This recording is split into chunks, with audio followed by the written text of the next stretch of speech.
Yep. We are not. My daughter's she joined tech. All right, let's get started. Welcome. We'll start right in with the call to order. And Mr. Carey, if you wouldn't mind doing roll call, please, and then we'll do the pledge. Johnson. Here. Daniel. Here. Prophet. She's not here. Parker. Here. Harvey is not here. Here. And we also would like to welcome Dr. Chapman from Madison. That's an alternate guest. We're stuffing the ballot box today. Stuck in the ballot box. Okay, there we In go. honor of the election. All right, and just so everybody knows, we are meetings being recorded. I guess we go eventually post on the website. Is that the idea? Okay, not live stream, but it is being recorded as a reminder. And we will launch the virtual flag and do the pledge. Allegiance to the flag of the United States of America and to the republic for which it stands, one nation, under God, indivisible, with liberty and justice for all. If we could remain standing, maybe we'll just do a moment of silence while we're standing.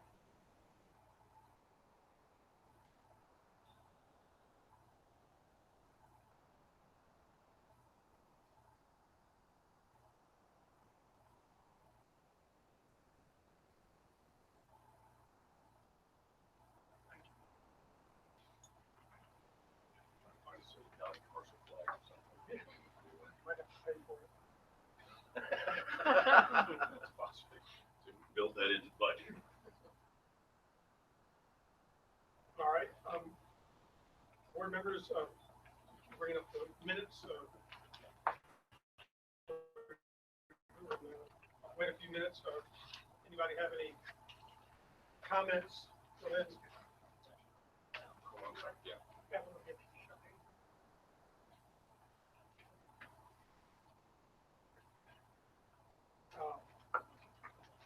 After whenever a couple minutes to look it over, it's pretty straight. Not seeing anything, but entertain a motion. Sure.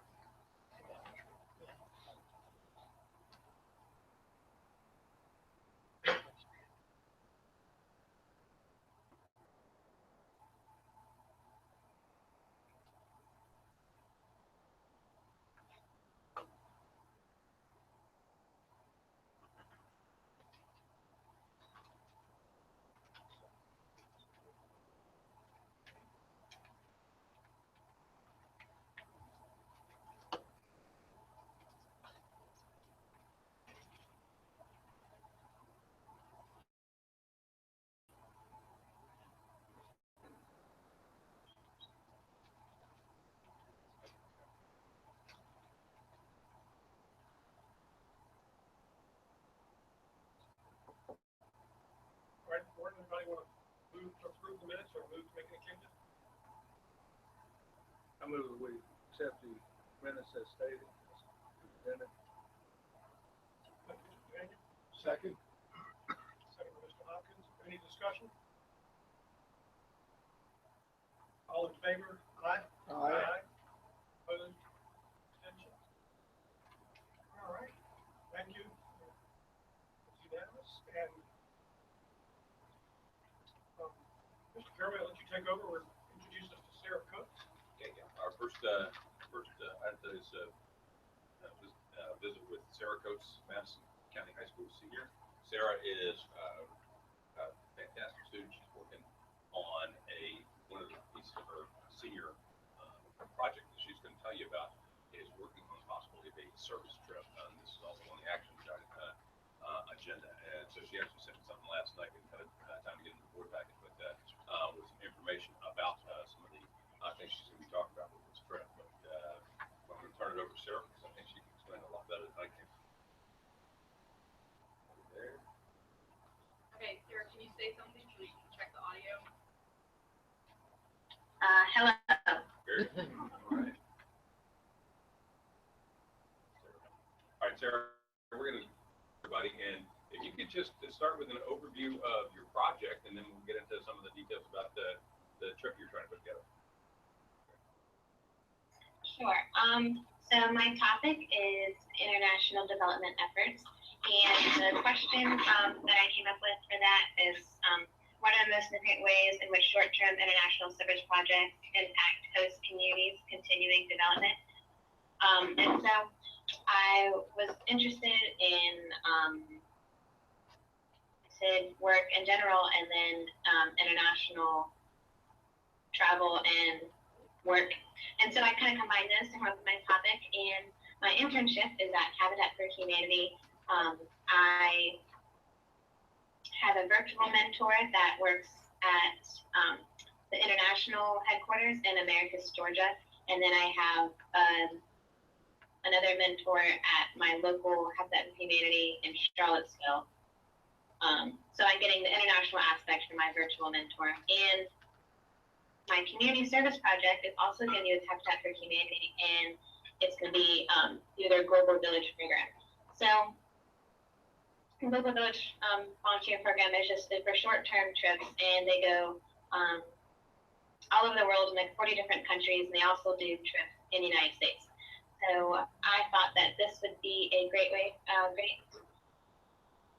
project for my community service project, because obviously it impacts the people the area that we're going to go to, and it also encourages other people, other governor school students, to volunteer and creates a lasting impact that way. So in case you don't know much about Habitat for Humanity, they go in and people apply for housing, and Habitat for Humanity builds the house with volunteer labor, and then the homeowner has a mortgage with no interest, and it's and then they do like calculations and math to make sure that it's not a financial burden on them. So they don't get the houses for free, but it's more affordable than other ways.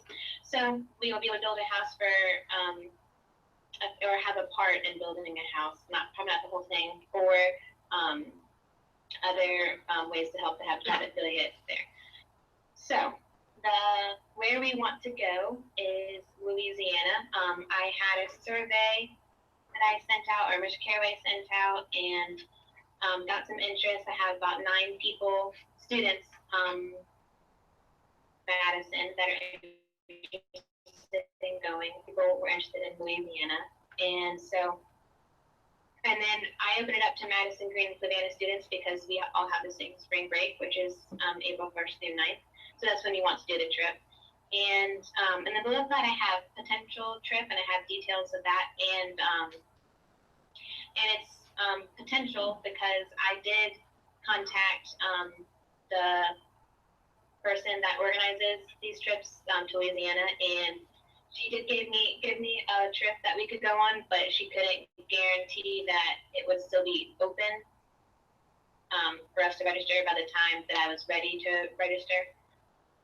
So it could be different, but it will probably be similar. So this specific trip was to Lafayette, Louisiana, and it was 5 days, and the work consisted of working in the Habitat Restore, which is it's a store of like furniture and appliances and stuff that helps find the materials initially for the builds. And the cost was $150, and that on this specific trip that only included like lunches on the build site.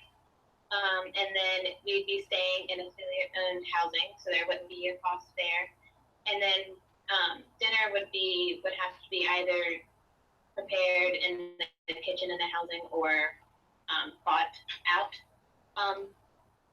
So that cost of $150 includes, like I said, housing accommodations. Other trips might have all meals covered, but this one in particular only had lunch, and then donation to the local Habitat affiliate in Lafayette. And transportation is not included, and so transportation to the site and then back home. so that's where I was thinking that we could take a charter bus or some other bus or van to Lafayette, which is roughly 17-hour drive away. And so, yeah, that's about it. Thanks, Sarah. A couple questions, and then I'm going to turn it over to everybody else here because you and I have been working on this for a while, and just to clarify, I mean, Sarah approached me about this, and we first started with an interest inventory to see if anybody would be interested, but and we'll be talking about this as an action item a little bit later of what potential support could look like. But as you're getting this, where are all the students? Do you have a breakdown of where the students, the 9 folks that are interested in the trip, are coming from? 3 are from Savannah, and then 5 are from Madison. Okay. Yeah. Thanks. Lead GPs too. Yeah. Okay. Do you have any other expenses that you would, you talked about meals, transportation, any other expenses that that you would anticipate as part of the trip? Because, well, unless we wanted to do anything extra while we were down there, but as it stands, because it's within the time that we're there, is included in the cost. Sure. Yeah. So, any questions or comments from board members, superintendents? What is the total overall ask? How much are we asking the board to support pay out of this budget? We've not done. We've not found the cost of transportation. Sarah had the trip to Lafayette as a potential lineup, but it expired before this meeting took place, so we didn't get the actual number value. Probably just based on our experience with some other trips and things that we've done, I think probably ballpark of about $6,000.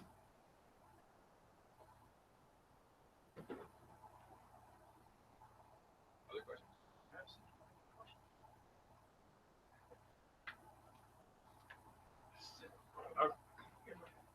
Sarah, are there going to be Yeah. are there going to be more students from other states at the same location working, doing the same project, or just you all from Virginia?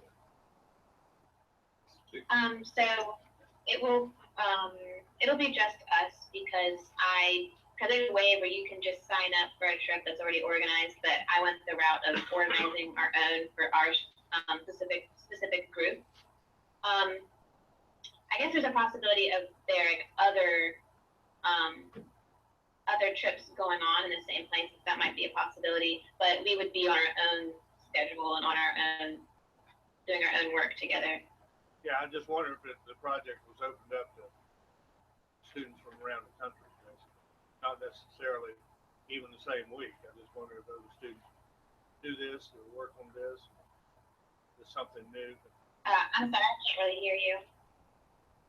Sarah, the question was, do other students participate in these projects? Is that? Yeah, pretty much. Even maybe at a different time. Yeah. Not necessarily at the same time, but and that's kind of the idea of this whole organization, right? That you're working with is connecting students. Yeah. So other students from Madison, or just students in general? Just students in general. I mean, Okay. Yeah. So they actually do have like specific student bills, and then they have the age for these trips is like 16 to however old, and so for the typical trip that you just sign up for, the ages would range like anybody can do it as young as 16, but the work would be probably above our level. So just a group of students and then with a couple adults, then it'll be work that we can do. Does that answer your question? It does. Thank you. Will there be adult chaperones, parents? Who will supervise the students on the way down while they're down there and way back? So yeah, there will be. Sorry, that was the bell. So there will be at least 2 or 3 adult chaperones. I haven't nailed those down for sure yet. I think Mr. Caraway and Ms. Wilson have been interested in it. And and then maybe one more, and that would be, and then we'll also have a team leader that will meet us when we arrive in Lafayette or wherever we go. Are the other students participating also governor's school students? Yes, it's all governor school students. And is this also their project focus, or will they have other projects also? No, they have other projects. So this is just extra, you know, it doesn't have much to do with their project, but they just wanted to participate in the service project. Thank you. Sarah, this is Bob Chappell. I had a chance to have you give me a tour of the school with other school board members the other day. Appreciate that. I'm not certain whether you're aware that Mr. Knight is teaching a new program this year, construction trades. Are you aware of that at MCHS? If not, Yes. yeah, if not, Mr. Knight might be able to give you all some prep before you go down there to help build. Give us some what? Sorry. Some construction prep, some ideas on techniques Yeah, and so forth. I hadn't thought of that. That's a good idea. Thank you. Any other comments? Thank you, Sarah. Where do you plan to go to college? I don't know. I'm applying to Virginia Tech, UVA, VCU, William and Mary, and there could be more added to that list, but yeah, I'm not really sure. What are you thinking of studying? Also a great question. I have interest in international studies, obviously, and but I also have interest in some form of education or some other arts form in that way. Gotcha. Well, I hope this project will help inform your thinking on colleges and plans. I bet it will. Yeah, me too. Yeah, thanks. Board members? Thank you, Sarah, for taking the time joining us. Thank you for listening. All right, we'll be back to you soon, Sarah. Thanks. All right, thank you. We'll talk over that in a little bit more detail when we get to the action agenda. All right, next is upcoming events. I had a question. Yeah. Mark or Mr. Lumpkins. $6,000, was that for the whole group? That's what That you're would be the whole group. And again, that's kind of, right now, that's a copycat, so maybe, and one of the options, actually, we're looking at a couple of, and this is, we don't want to plan too far ahead without having shared this with the board, see where the board wants to go with this, but, Sarah, as you can tell, she's put a good amount of communication work in on this already, but, one of the things we're still looking at also is the possibility, wouldn't necessarily, it's not gonna have to be a full charter bus.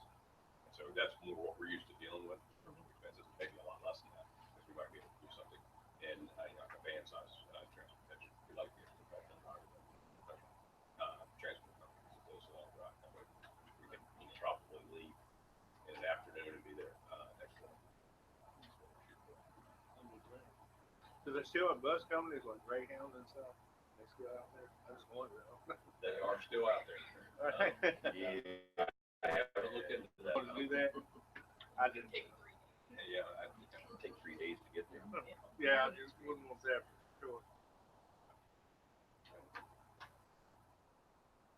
I think you have next going over some upcoming events. Just always want to share these. Actually, it doesn't look too heavy. We just got through with a lot of stuff over the last month. Most of the schools, talking with parents, we're talking with students. So doing our application recruiting, so that's been a big piece. But I did want to, as always, share a fun one to come if you have the chances. Our Rabbitops presentations with scientists at Jack that was on that experiment.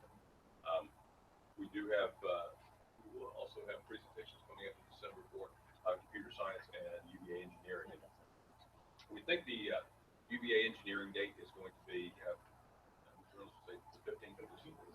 Draft is floated around right now. And that's done at UVA. Students do basically poster presentations to us. It's a really, really good, yeah. So I'll make sure we get that data out once we get that data down. And then the other piece, I just always wanted to give a heads up. We're working right now to get membership for our DOE evaluation team.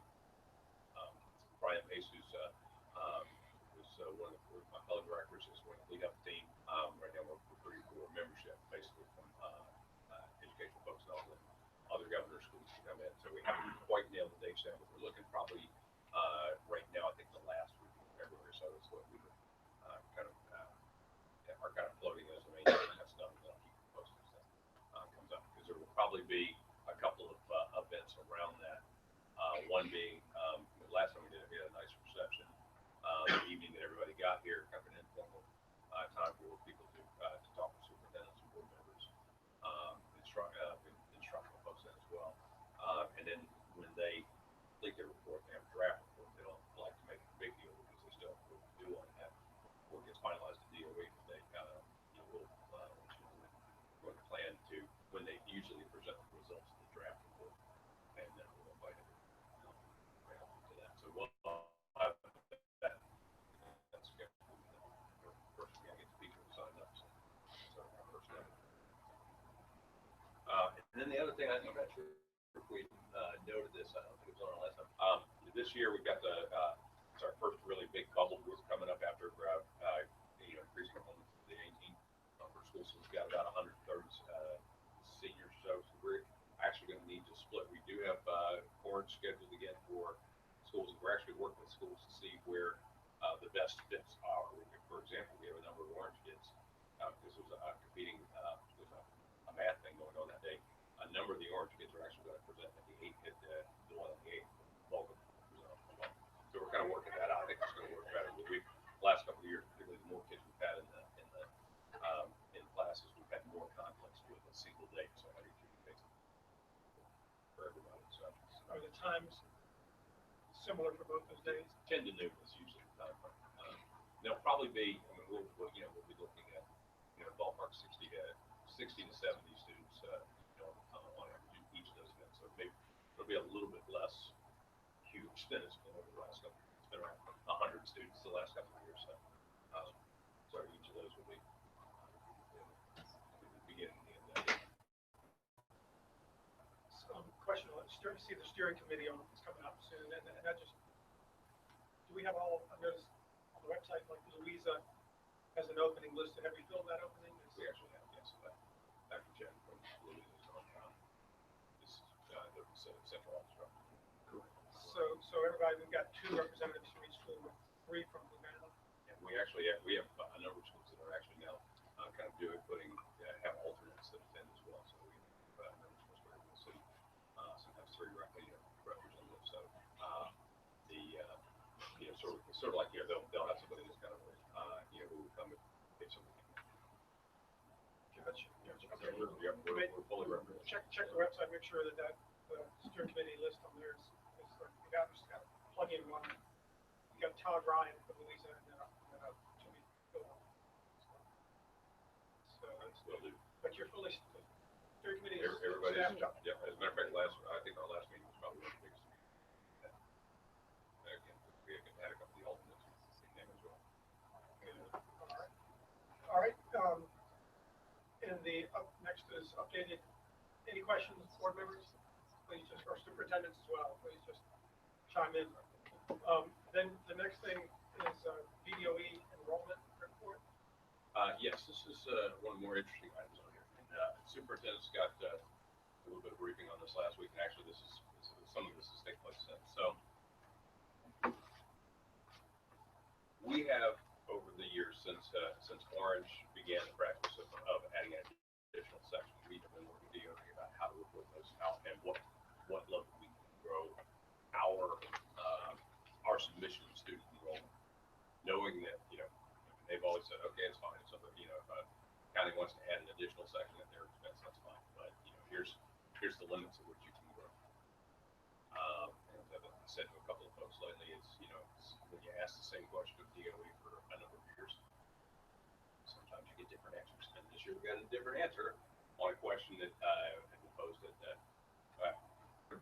fact that DOE said, I started having a conversation that, particularly based around the evaluation, you're going to see, and if they're aware, they've always been aware of what our numbers were, but there's the official awareness in terms of what they fund, and there's awareness of what the total number, including the local positions were. So what I had discussed with them was our projections and possibility of putting more of the locally funded students into the projections for future fiscal years. And they said, we can, go ahead and put those in and we'll see what we can do with that. At the meeting of superintendents last week, as we were discussing it, it was suggested that we see if we can, our enrollment report had already been submitted for this year. And so basically we submitted, it was a little bit different than this. This is our projection. But the numbers actually total out to be the same. Anyway, DOE said they would open up the submission. So we resubmitted with all of this is our actual enrollment numbers for this year.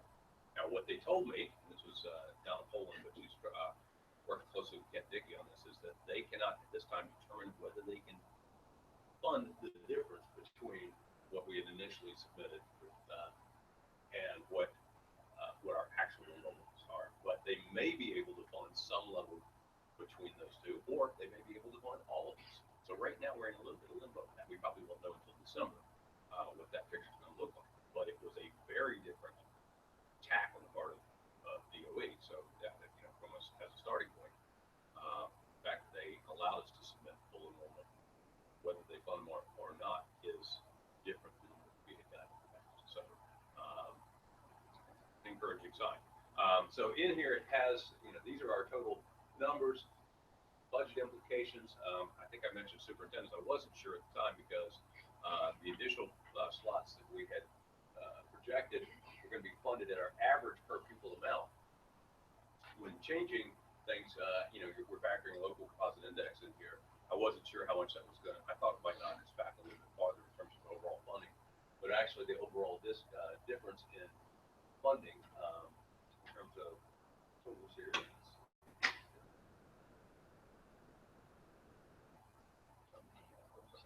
Well, that's what I'm looking at. Yeah, is the difference is only about $2,000, and that's the change because not everybody, now we're going to be getting funded at the local rates, which would include so Goochland having some of the extra sections of 0.8 LCI is going to bring it down, but Orange having we're funding a number of Orange students at 0.36 is going to bring it up, so it balanced it out pretty well. I was thinking we were going to see a little bit more of a cut, overall balance, but I got the numbers on it. Yeah. So we won't know for sure, both on whether they'll fund to this level or not. When they do, once we get that information, we basically have a decision in place by the board that any additional slots funded by the state would be distributed among those localities that have the extra sections. So I don't see any reason to change that at this point. And I think that'll go through. We're working the same way that it would have it anyway. But I'll keep you posted to see what happens when this comes back from the state. And as of right now, the other question for us, and this is for a little bit longer term planning question, is how then do we project the possibility of having extra sections? That's a big question for us. Because, those are decisions that are made on a year-to-year basis by your boards locally, based on application and enrollment numbers. So we really don't make those decisions until March. We get to have our projections in September. So it's a little bit of that's going to be, it goes back to the discussions we were having last year about planning for growth and how we do that. And how do we make that? Basically we have a process and procedure in place now that specifically details how those slots will be funded if a locality wants to bring in. But if the state's going to fund them, we need to think about how that's going to work. That's kind of a longer term question. So I know that's a lot of sort of convoluted information. Any questions on any of that? Superintendent referred to this conversation last week.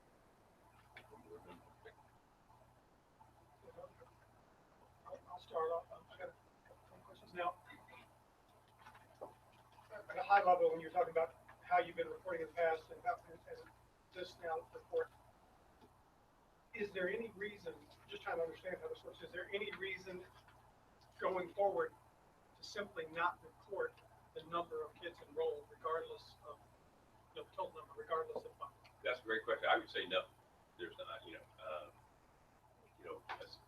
essentially when we started this practice, what I was told is, that's a separate set of books, and that's why we didn't include those in the state allocation. But I mean, given the answer that I got in regard to the resubmission, which is we'll fund what we can, I would say I don't see it. Okay, you say that though probably from the perspective that VDOE is fine seeing that number. From our perspective, as the joint board, could this play out in a way that maybe would not be to our financial benefit? I don't see. I mean, just this model. I mean, just the fact that when we moved from locally funded slots to all state funded slots, I mean, in terms of projections here, and the difference, in terms of percentage difference, very close. So I don't see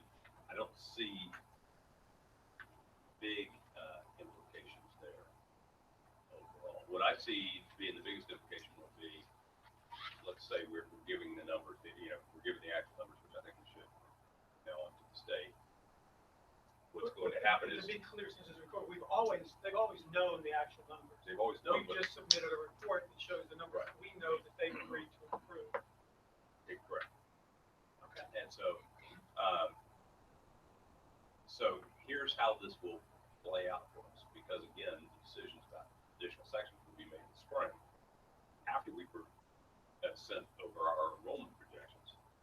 We're going to have to figure out how to accurately give enrollment projections to the budget board. They don't want to see a huge gap. They don't want to see us projecting, for example, everybody adding an extra section next year, and then we only have 3 school systems do it. So that's one of the things where I think, again, kind of, it's a little bit tough because we're reacting to the number of applications that the localities that have chosen to do this or have to look at the number of qualified applicants and made those decisions then. But in terms of how we're reporting potential planning or budgeting to DOE, they don't want to see us putting, say, 60 kids that don't show up.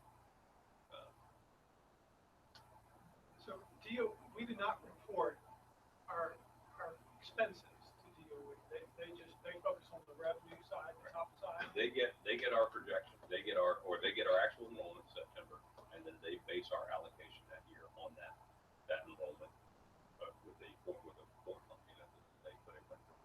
And then we actually in December will get our actual specific allocation. They provide that. We do not have to request reimbursement. We do not have to send an expenditure account to DOE. At this point, we haven't passed it.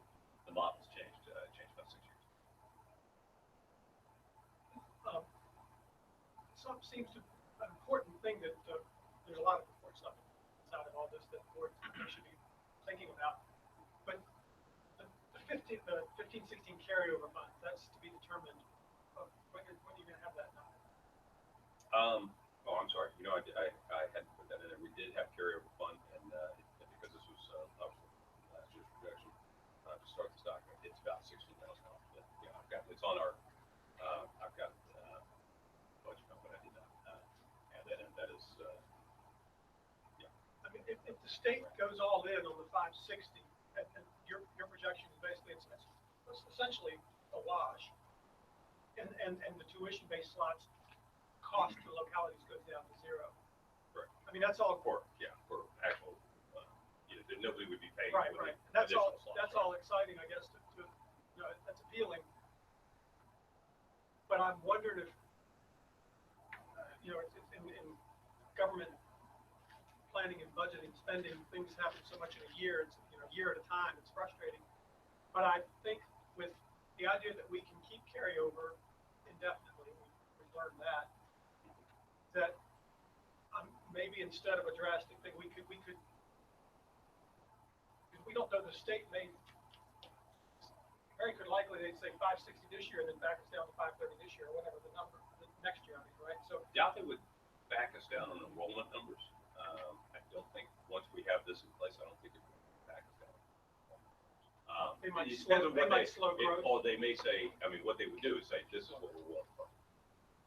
Yeah, so it could be, yes, it could be 5. They might come back and say, look, what they're gonna do is look at all of the governor's, this is what they told me, basically, look at all the governor's school expenditure.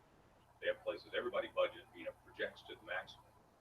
For us, we've always projected to the maximum. We built the maximum because we've had more kids than that, counting the local. But some of the schools project the maximum, and then not all the kids show up, or they leave this program. So they're going to look at the budget, and that's actually the bulk.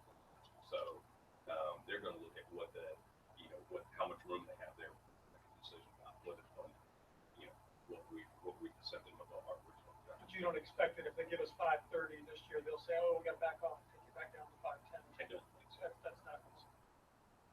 There's bigger conversations about the governor's school funding formulas and funding amounts that are happening. That may happen. I mean, we may get pulled back on funding on that basis, but not on an enrollment basis. I don't think. So the immediate impact, when do the localities actually send a check to fiscal agent for that? We wait because we always get our numbers. Our final state allocation is determined and sent to us right around the 1st of December. And that's when we send out the increases to the schools.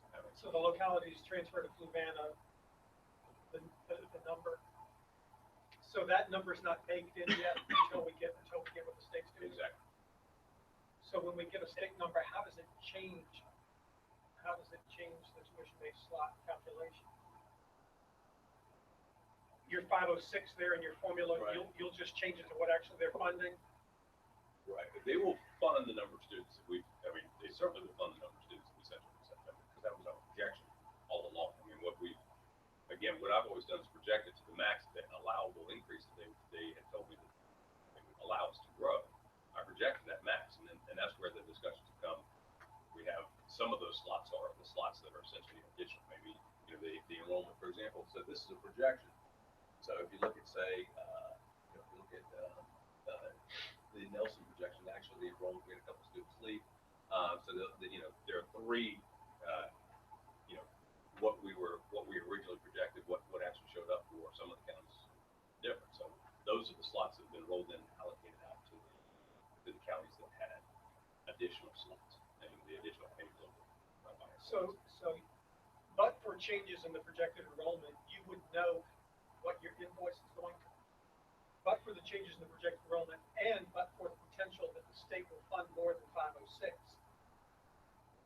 Right. I would you now know. Yeah.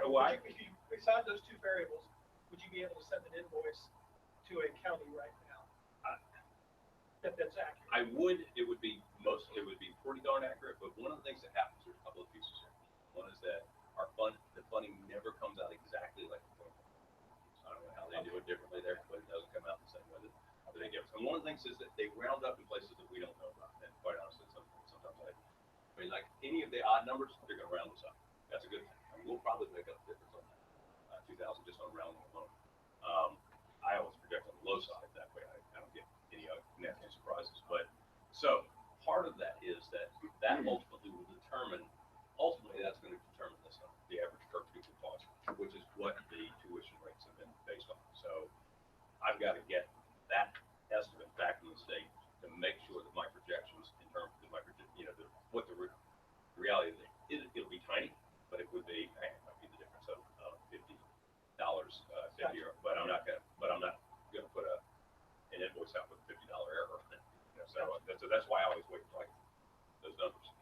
All right, thank you for that. So I guess my point to the board was, we got 16,000 carryover funds. We've got a tuition-based slot number that may change. When it comes time to thinking about, do we zero that out or do we keep a little bit baked in there? I mean, that might go to a discussion of what's fair. We zero out in terms of spend. If they give us 560, do we say, because you have a projected allocation of 0 to tuition-based slots. Right. If they give us 560, nobody's paying tuition. So is that a decision that's been made? Well, the way that the decision was originally crafted, and it's been crafted since every time somebody's come in, is that essentially the localities are coming in with extra sections will pay for all of the students that are not financed by the state. So that's completely built into that. So if the the state says, we're paying for all your students, then, I mean, I can send out an invoice for it. So I'm kind of sitting here thinking, gosh, I wish I knew this was a possibility, because we had the students to add another section, but didn't have the finances to support it. So if for next year, I guess I would wonder how this would go from year to year. If you don't think they're going to back down from the 560, then how will the payment work then? I think it's kind of what you're. What I'm getting at is down the road, alluding this to. could become, I mean, I think we're a good group, we'll all get along, but I think it tends to be potentially unfair and just maybe not the best thing to do, because if we budgeted tuition-based slots, maybe we put it in there. If we act prudently as a board with our finances, I think we can smooth some of this out if we keep some of that. In other words, if they fund 560, we say, oh great, we don't have to pay anything. I'm not sure that's fair to places like Green District. If I had the idea, we would have some kids in the program that now aren't in the program. I mean, we can't fix that, but I think we can smooth this going forward. Right. Part of the implication, there are some other implications for counties making decisions. I mean, we have, at this point, this is what we did in August. We have an established process and an MOU that says, if you are bringing in an extra section, this is what it looks like in terms of how that section is going to be financed with the local and the political responsibility. And if the state steps up, that's a local board decision to make about how, in terms of how to allocate additional slots. And I think that's something that we will, when we come to springtime and we see what the numbers are, and what your numbers are. And I think this would be information that probably, I think this was a good meeting we had last week with superintendents. I think it would be a good thing for superintendents to get together once we know what application numbers are, so that we can draft up some thoughts on how we want to deal with this going forward. But I think it does bring up some questions of equity for counties and equity of access for students. And there are lots of other questions in terms of, and I'll give you an example. If we're talking about, we've not put on the table, varying the size of classes. We've not done that because of the instructional model we have. We have to have a complete overhaul of the instructional model. And then, in terms of, and we have some variance in class sizes, but that's why the decision was made to do this only on a section basis. So there would be some bigger potential implications if we look at one of the things that's been floated at times is proportional enrollment. There's a lot of big implications for that, and its program would look pretty different than what it does now. So I think this is something particularly, I think it would be a good place for us, superintendents and myself to get together with and have your actual numbers for next, what are your application numbers looking for next year, and then we can have some proposals about how to address this in our March and May budget. I mean, to me, it has a lot of implications, because again, we're looking at just on this. That's funny how you were talking about the state looks at it from an expense side. Well, that's our revenue. We're looking at the revenue side, but then we have an expense side.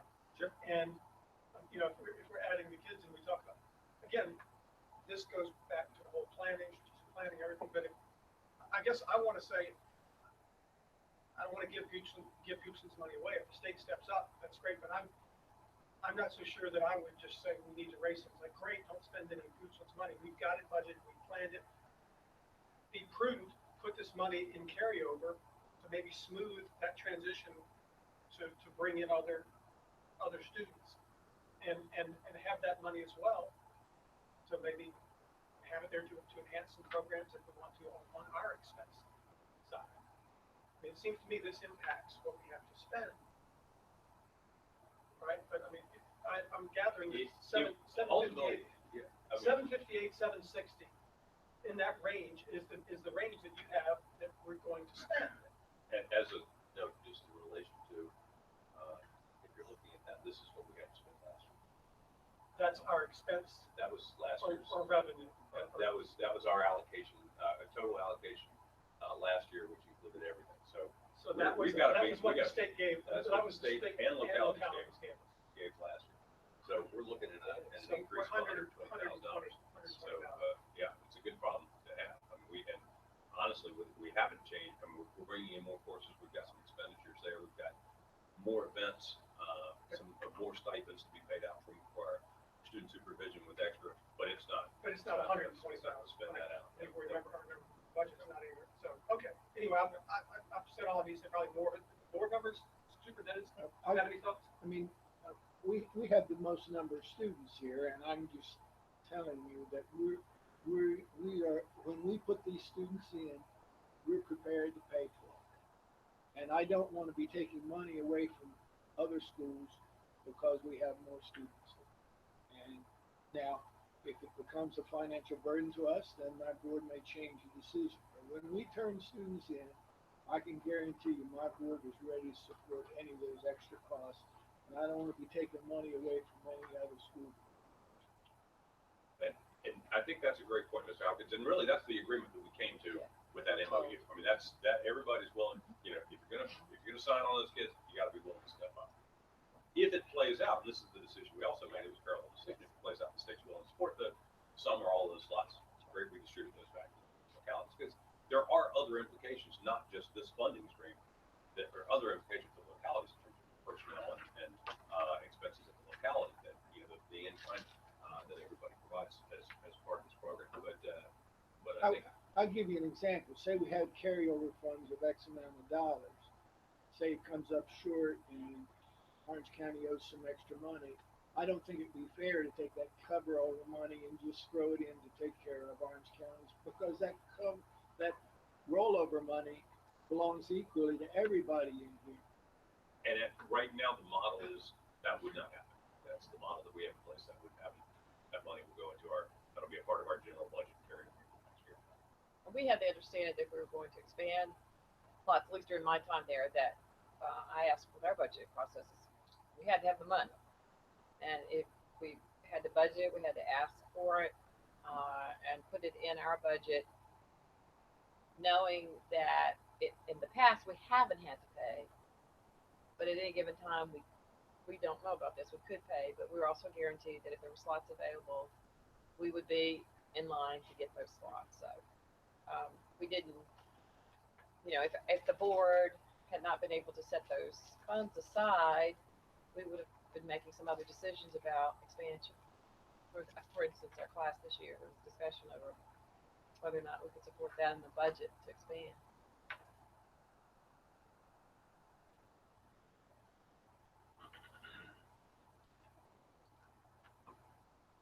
Maybe I'm looking at this a little bit differently. The revenue, because it follows the LCI, benefits the entire program. I say, Brenda, go out there and find more kids. And, and Andrea, you too. No, you're right. You're right. We're not doing Not yet. Yeah. With this green and orange. But, I mean, maybe it's too simplistic, but I mean, money goes into a pot and benefits all of our children.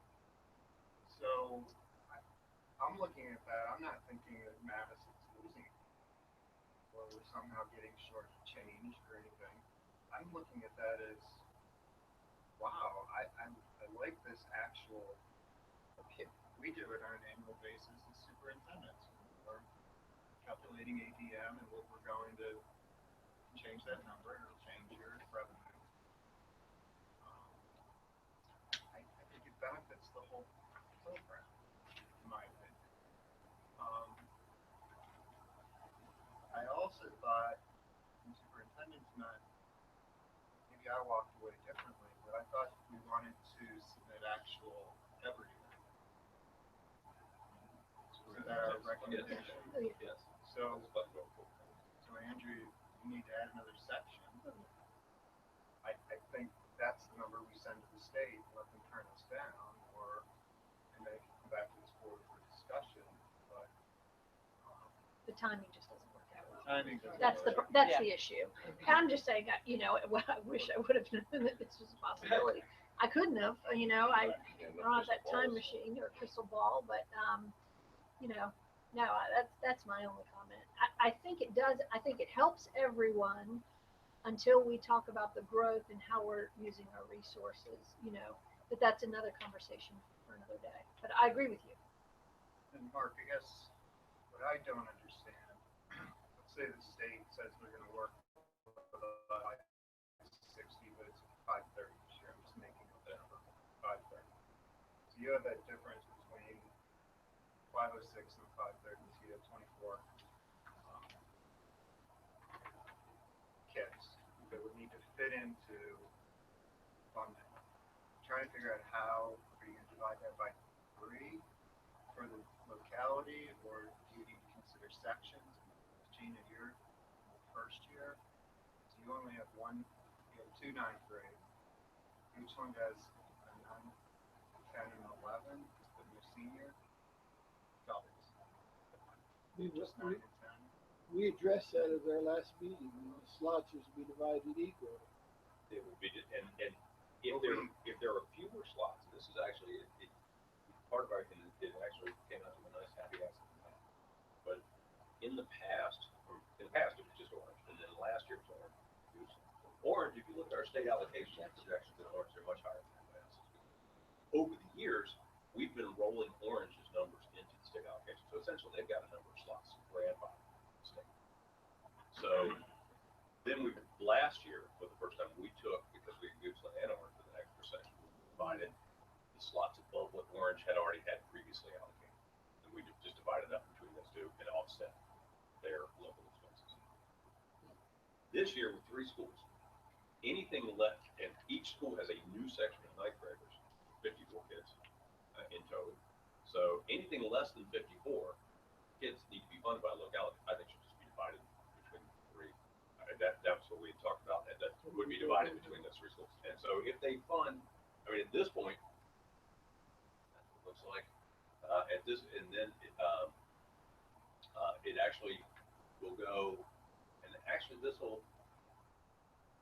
That's what it would look like if they stick with that with our initial projection. But if they go somewhere between that and 560, which I got the feeling that we will see something, if not 560, we will see something towards that, and we would divide those between. I think those schools that each have a new ninth grade section this year would be. That was the discussion we had in August. I mean, if somebody came in, say for next year, one of these schools that hasn't done extra, if they come in and say they want to do extra, actually the chances of being funded for that is pretty big, because if we come up short, basically Orange County is going to lose some of its slots and they're going to go to the other one, if I'm making myself clear. Because if we're dividing them up equally, that means if a new person steps up, they're going to get a lot of slots. A little more in December, right? Pardon? We will know a lot more in December.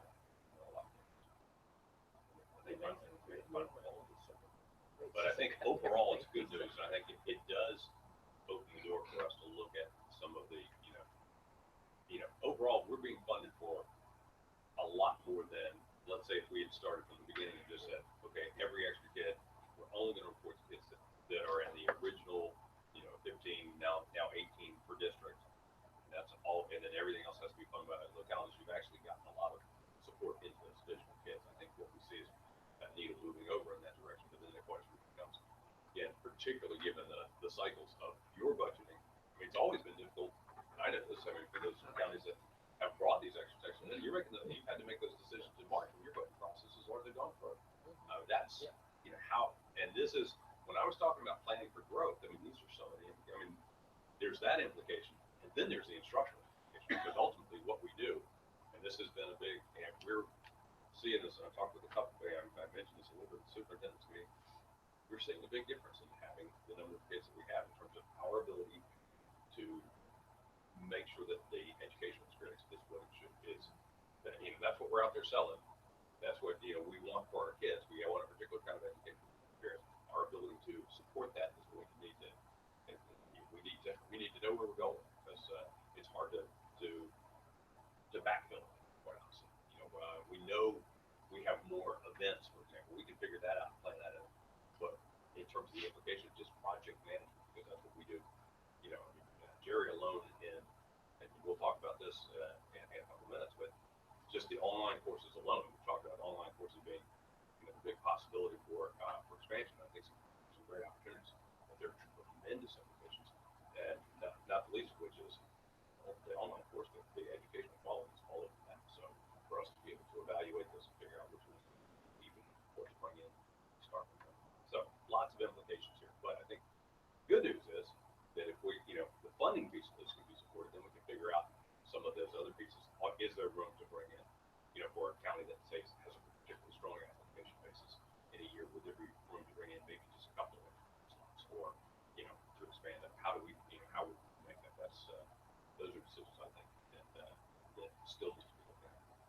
So for our own purposes, because our budget process is starting, Sure.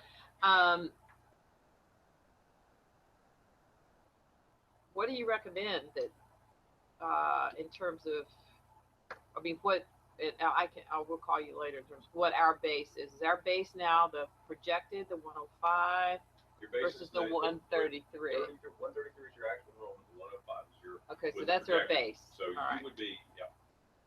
Got it. All right, got it. So anything above that, I should be prepared to pay for it. Got it. And that's how that would work actually, for each of the projections.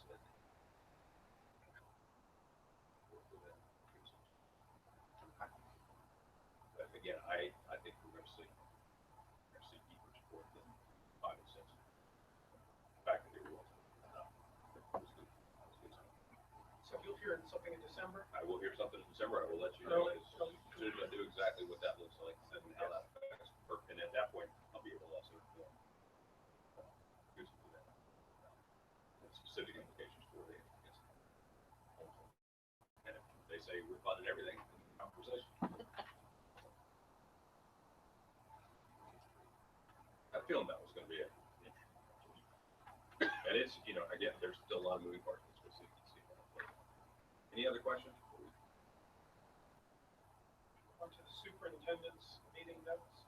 Some of it you've just heard. I mean, this was just a lot of it actually just because I had just gotten that news they were going to allow us to have our projections when I came into that meeting. That's where we so obviously we had the conversation then to resubmit our numbers. We also talked specifically. This will be in the action items as well, but I think everybody's aware we've been looking at course possibilities for the future, which included basically 2 recommendations. One was a specific course outline, and the second was a bigger picture recommendation that we increase the requirements to 8 courses for our students who are not enrolled in an associate's degree or other board-approved program. So at that meeting, the recommendation came out. This would be an active action agenda to keep the course outline as we currently have it, but add the additional requirements of that 11th grade and 12th grade year out of the online courses that we're bringing in, with the possibility of developing sort of major pathways for them. So we'll talk about that. I'll share what that looks like when we get into the action agenda. Okay, so we have an action item on the bullet, the second bullet under item 2, right? Yep. The one that says in regard to future curriculum. Yep. So that's coming up on an action item. Yep. All right. That'll be there. And then we talked about we've got another course fund, and this is also an action item agenda is the science and popular novel course.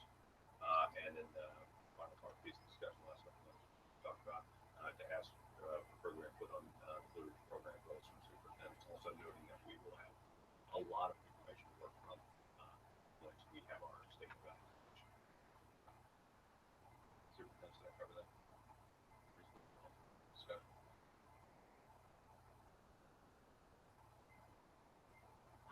Yeah, but I think it's going to be healthy for us as superintendents to meet on a regular basis to discuss the complexities of the issues that we face, and also having a conversation about being involved in some of the advisory committee things, with our folks who are staff level, having conversation back and forth, preventing work done at the state board level that comes to superintendents, comes to the board members, but being more involved in some of those conversations in the front end. So the conversation ongoing is going to be more beneficial rather than for the settings. What we did together was very healthy. Ongoing dialogue on those topics. With that in mind, we might want to maybe an annual meeting, steering committee with superintendents. That would be a start. I think the great thing about steering committee is that's a lot of where the rubber meets the road, kind of like where the implications of government scheduling, and people like Beth Aller or people at that level really have a sense of how that's going to play out in high school. That's what a lot of our conversation is. I think also a sense of a lot of the communication about where we need to head. Right. Comes from me. It'd be helpful to have I think more all district leadership, or at least one conversation. Sure. Okay. on a related, one begins on a related note about cooperation chef, and I see that superintendents, like with, talked about the representatives of our community colleges. Am I to understand that is that the problem where if they offer a course, we can't offer, is that the statute thing out there? It's actually even bigger than that. So, we came up with a director's meeting recently where a number of the governor schools are having to dial back some of their dual enrollment offerings because the local community colleges will not sign off the chef agreement, even though they're offering the course. So we need permission if they're not even offering the course locally. We need permission. I don't think that works. Well, if it's cataloged, okay, so as an example, and going back, last year we was in the first year we were implementing the Bradford cybersecurity course. We were unable to do so because Jay Sarge would not sign the Chev agreement, even though there were no Goochland students enrolled in the course. And this year, it was because Goochland's in the Blue Ridge. Because they were offering it to us, they wanted, and this was a Radford decision, but it was based on some experience they had with chef agreement issues. And from what I'm hearing across the state, this is an ongoing problem that's going to steepen in the last couple of years. So some of the schools who have been offering it, I'm quite frankly, I'm concerned about the UVA offerings that we have. Piedmont's got an engineering program. We want to say, back and say, no, we're not going to agree with that. UVA would probably pull that course back. So it's something that I think for us, superintendents in particular, I think the leadership from the community colleges to say, okay, where do we stand? This is what we have. This is what we're looking at bringing in. Because again, if we're looking at, requiring more course credits from our students, we've got to have courses and the dual enrollment options. We've got some AP options. We've also got some dual enrollment options. We've got to have the ability to know that we can go and get, not sort of, this kind of thing, but like a real process for how do we get these agreements from our three service area community colleges.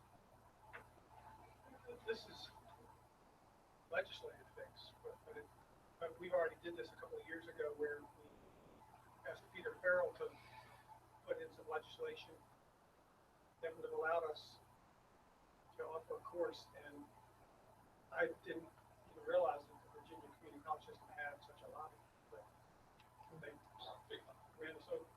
And what we're getting calls like, what did you guys have me step in here? About putting that much in. But if this is continuing, I think we have a case, because I thought what came from that, and our experience, what came from that is the schools are going to sit down with the community college leaders and cooperate and work these things out. So if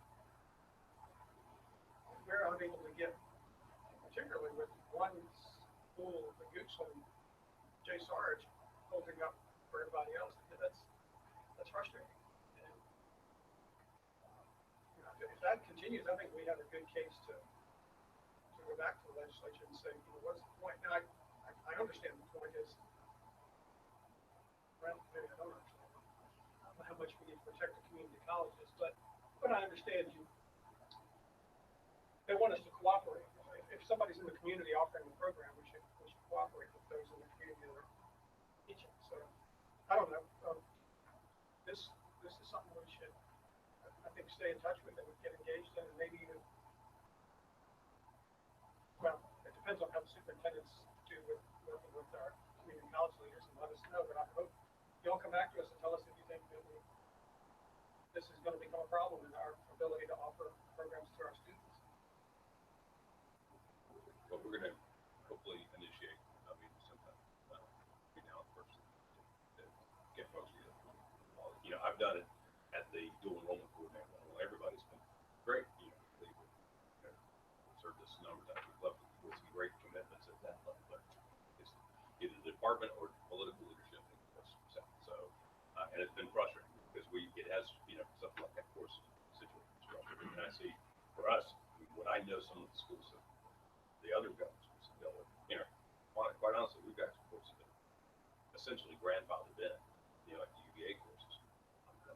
We're not putting our hands up saying, oh, by the way, do we have to sign this CHEP agreement on that? We're just rolling. BRVGS still giving us credit, and our kids are walking out with the transcript, so, but I do see some potential issues there, and, one area is it may influence our course development.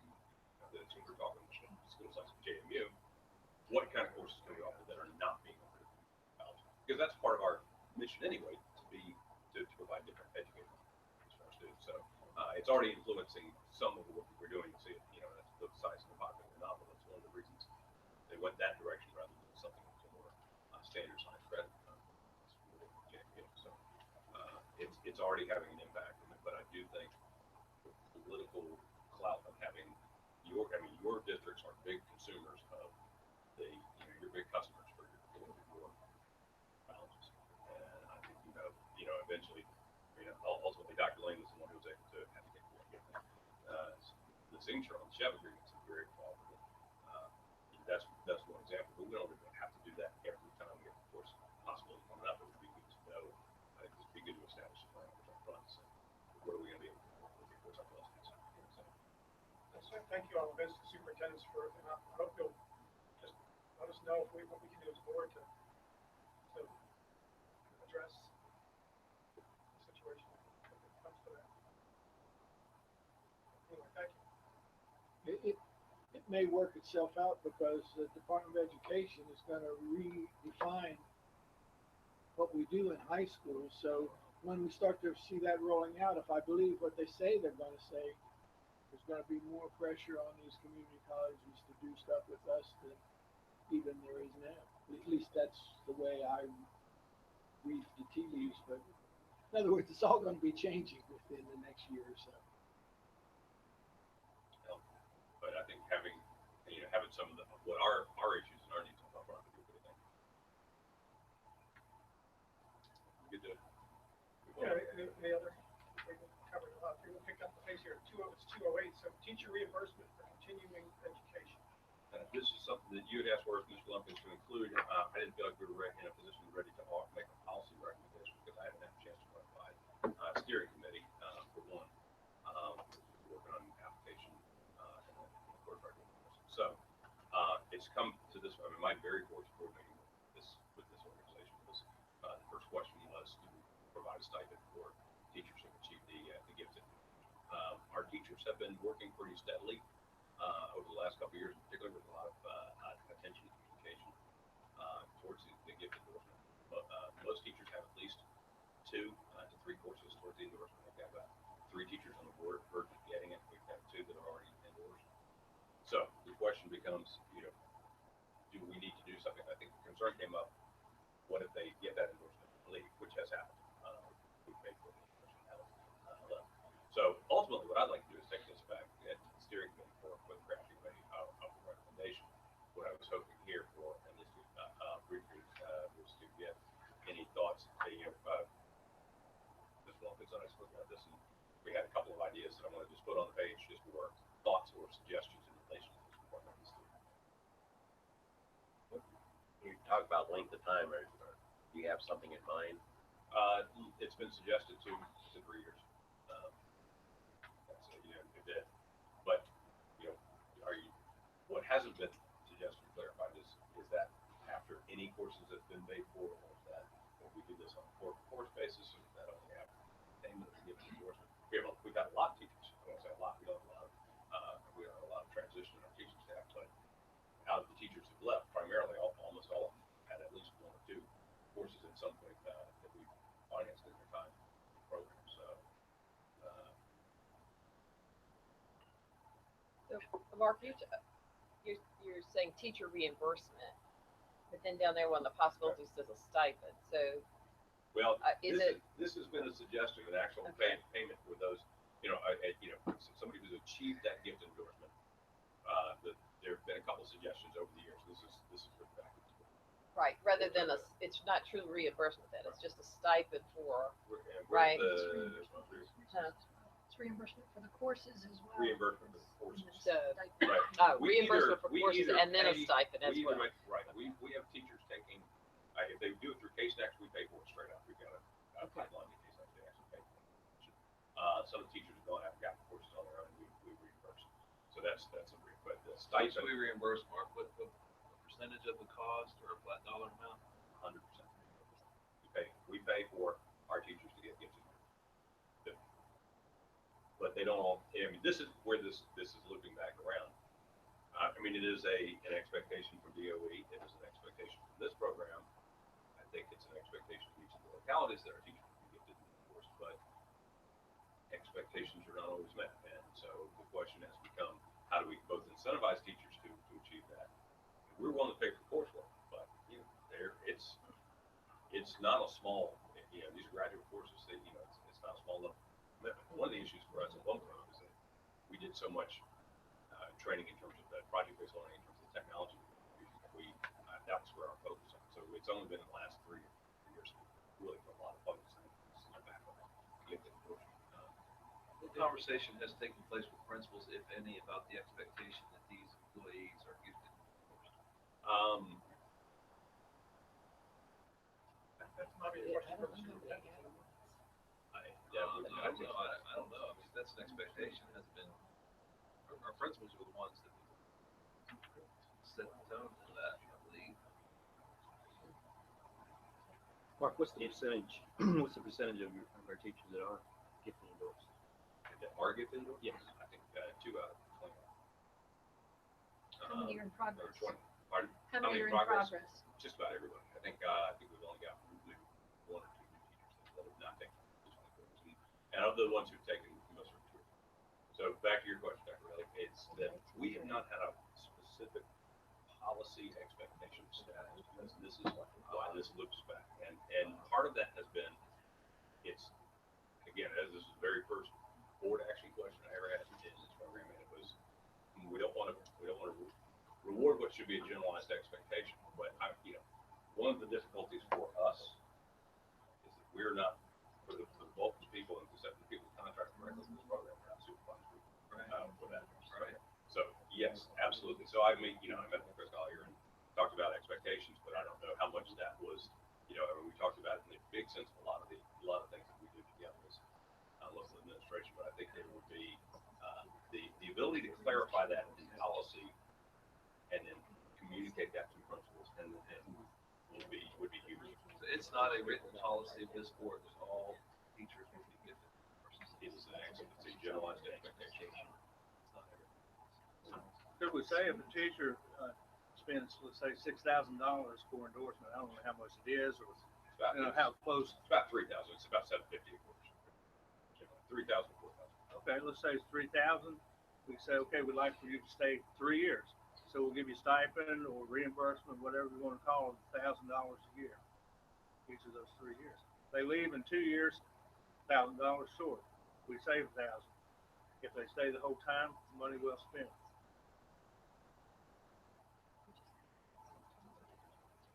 Well, thinking about that from a standpoint. Just John, because you guys are going to go back to the steering committee and come back. So Yeah. this might be a good, thank you. This might be a good opportunity for superintendents. Please, I invite superintendents, board members. I brought this up because I thought we ought to have some kind, we ought to address it in some manner, but I don't want this to be perceived as we need to put something in place that's punitive in case people leave. I think our focus ought to be, we ought to look at the holistic policy. Do we pay people for achieving it? Once they've achieved it, do we pay people a pathway to get there? And is there an element of we extract something if we pay for them and they leave too soon? Or in fact, We help them with this. One of the things that occurred to me, by the way, and I think this would go a long way to communications, is this is something that we've not done, but I think that we should, because part of this involves, as I mentioned, I mean, our teachers have to be not only versed in gifted, but they also have to be versed in our technology. So a lot of the professional development we do is around Google use of Google tools and other technology. Also in terms of project-based learning and performance assessments. So one of the ideas I want to talk about in steering committee, professional development plans, it's specific to Blue Ridge responsibilities for each of our teachers that they communicated to local principals. So I think that may be in place in a way that we can communicate some of those expectations. And then we can the other pieces to look at. Well, I mean, I will tell you, I mean, a couple of pieces. First of all, the teaching in this program is demanding. And it's demanding in a way that very few other teachers, I mean, everybody's got different and demanding teaching assignments, but it's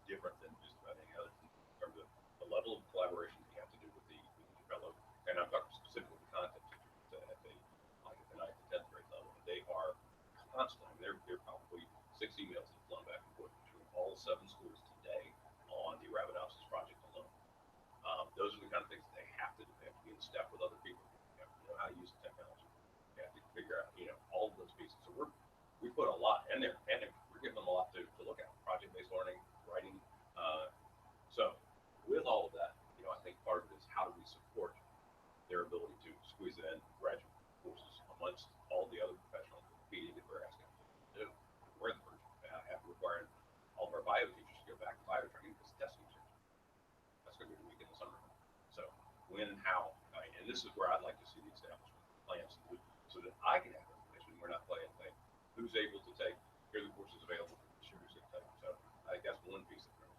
But I do think that, I think it would be worthwhile on a lot of levels for the board to recognize that, also, make sure that people aren't getting it and getting out the door, but also recognize the achievement of that standard.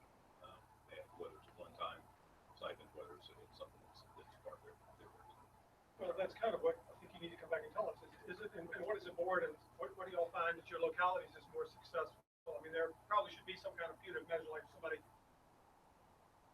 walks away the next day, but that probably ought not be the focus. It ought to be focused on get into this on this track for gifted, and I'd like to see the expectation being that you finish it within a reason. As an option, Mark, not just brainstorm, but out for consideration. An option being establishing a cohort where we may offer those courses here over the course of the summer, more like an academy kind of thing, and doing it in an off time, so to speak, so that we wouldn't be have to take classes and teach a course load and those kind of things. Maybe we would pay a minimal honorarium for them to take those classes during the course of the summer. It's financial model, offering courses on site at a central location. That's just another option. I don't know if it would be feasible or not, but maybe worthy of batting around. I had some conversations with JMU because they were doing a great summer program. We actually were sending, it's been 6 years ago, we were sending people over there for their courses.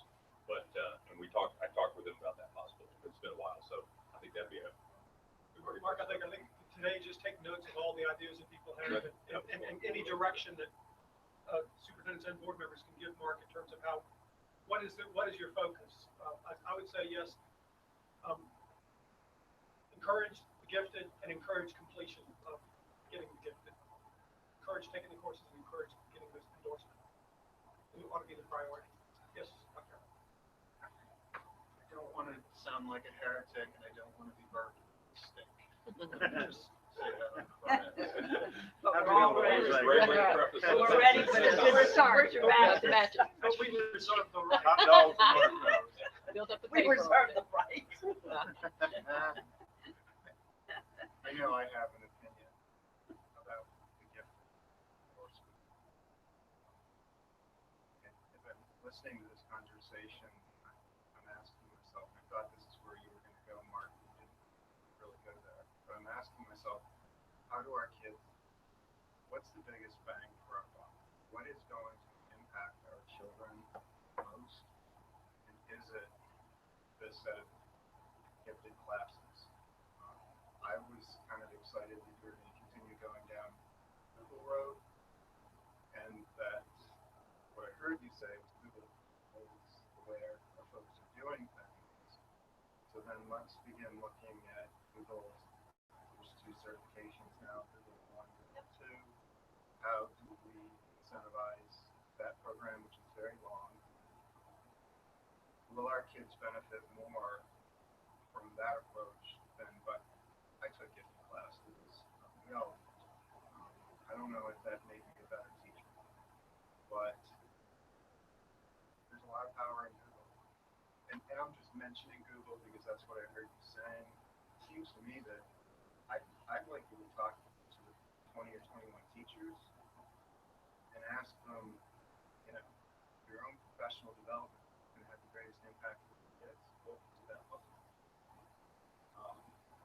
And also for the advisory committee, what does that look like? I'm certainly not saying to the state we don't want gifted endorsement, but is that making the greatest impact for the children? And I'm not sure might come back to us and say, absolutely, it's the gifted endorsement, that's the way we have to go. Let's figure out a way to incentivize this or require this, and if someone leaves, how we can get our money back or stop paying them. The question is that the board's emphasis, or gift and endorsement or something else? That's where, and and I think that's a great point, because I think if you look at what we paid for it over the last few years, and particularly when we switched to project-based technology center, a huge bang of the buck was training along those lines, and our teachers really wanted it. And BJ and Sally's kind of led the efforts of that. That's been tremendous. Where the gifted comes in the larger curriculum design, how to compact, how to assess, how to individualize. So it comes into our curriculum planning, but on a day-to-day basis, the other pieces of what they, how does this stuff all work? How do we make it work? So that's why I'm thinking along the lines of the professional development plans to address all, because they've got to have that technological knowledge. They've got to be able to get in. We want to service program. Teachers saying, I don't do email. This is a virtual school. You don't have to do email. Figure it out. So, I mean, that's seriously. I mean, So the gifted endorsement is a subset of professional development. Exactly. So I think so. technology. We agree. Three prongs that I see are the technology, the project-based, and problem-based learning, and the gift with it. And the gift, and so for a plan could be just a long-term plan. That is the expectation has been communicated through us from the state. All right, so I've never talked to the teachers. I think that's good. Talk to the teachers in the program. But I would ask if you talk to the teachers, that I also ask that you talk to the principals and talk to the gifted people like that, and our coach, Ray Rector, and others talk. Because I don't know that we want the teachers being the final say on what do I need. But I certainly talked to some teachers that said gifted endorsement, they were like lukewarm, but they said it did help me in certain aspects of the classroom. But I don't know, I guess everybody probably has a different experience based on where they're coming from and the quality of the training that they're getting. But we know that the state wants us to bump these numbers up as well. So I think it's a given that we do want to see our gift endorsements go up. And some models are tiered models for reimbursement. So if this group said that they wanted to have a reimbursement for continuing education, and you're building out a professional development plan, you could actually tier the reimbursement. So some people say we do full reimbursement for these courses. We do reimbursement at 80% or 75% for these courses. And so if your top priorities were things like gifted, Google, or project-based learning, whatever the three or even two top priorities are, it doesn't say that you have to, at least in my experience, we haven't always had to have the same reimbursement. It can be a tier structure that supports the priorities of the division, or in this case, the school, the board. And then that incentivizes people to say, well, yes, I do want that, and I am going to get full for that, but I am interested in Google, and maybe it's not 100%, maybe that's 80% or something. So I think that you can do it, and it still incentivizes people, and addresses the need that we have individual teachers with individual professional development needs. They might not want to be endorsed. How many credits are we talking about here? It's 4 3-credit classes, so total 12 credits. It's through case next to 750 class. So Okay, well, just one other thing, and I don't know about your pay schedules for you. I'm just moving. I was a teacher at one time, so I'll tell you back 40 years ago, they needed more math teachers, and so they said they would pay for certification. So I went back to school. Well, they paid all the coursework, which was fine, but it moved me up to a narrow pay scale. So they didn't have to give me extra money after I got it. I already moved me up to an extra pay scale, so I was getting extra money every year because I took those courses. But the teachers are paid on the local scales. We don't pay the teachers directly. Well, that's what I'm saying is. If it moves them to a master's. Oh, I see. Yeah. No, I mean, the county I was in happened to pay every 15. Yeah, If you had a master's plus 15, you're on another scale. If you had a master's plus 60, you're on another scale. So what I'm saying, I got reimbursed, I got the course free, Masters. but I also got a salary increase for basically for free because all I did was do the math and turn in the papers. And that's part of, one of the proposals is a stipend, even a small stipend for, it, based on, coming from our program, we recognize that. So that's one of the proposals that's been up on occasion. I think one of the things is that are we only going to offer the stipend for gifted endorsement or any of the major endorsements, Google 1, Google 2? Why focus specifically on a gifted endorsement when there are other programs out there that would benefit the teachers and the students just as much? I think what the beginning of this policy was to ensure that we didn't come out of pocket for 12 credit hours and then the teacher drop it and then we're out $3,000, which is what those 12 credits cost us.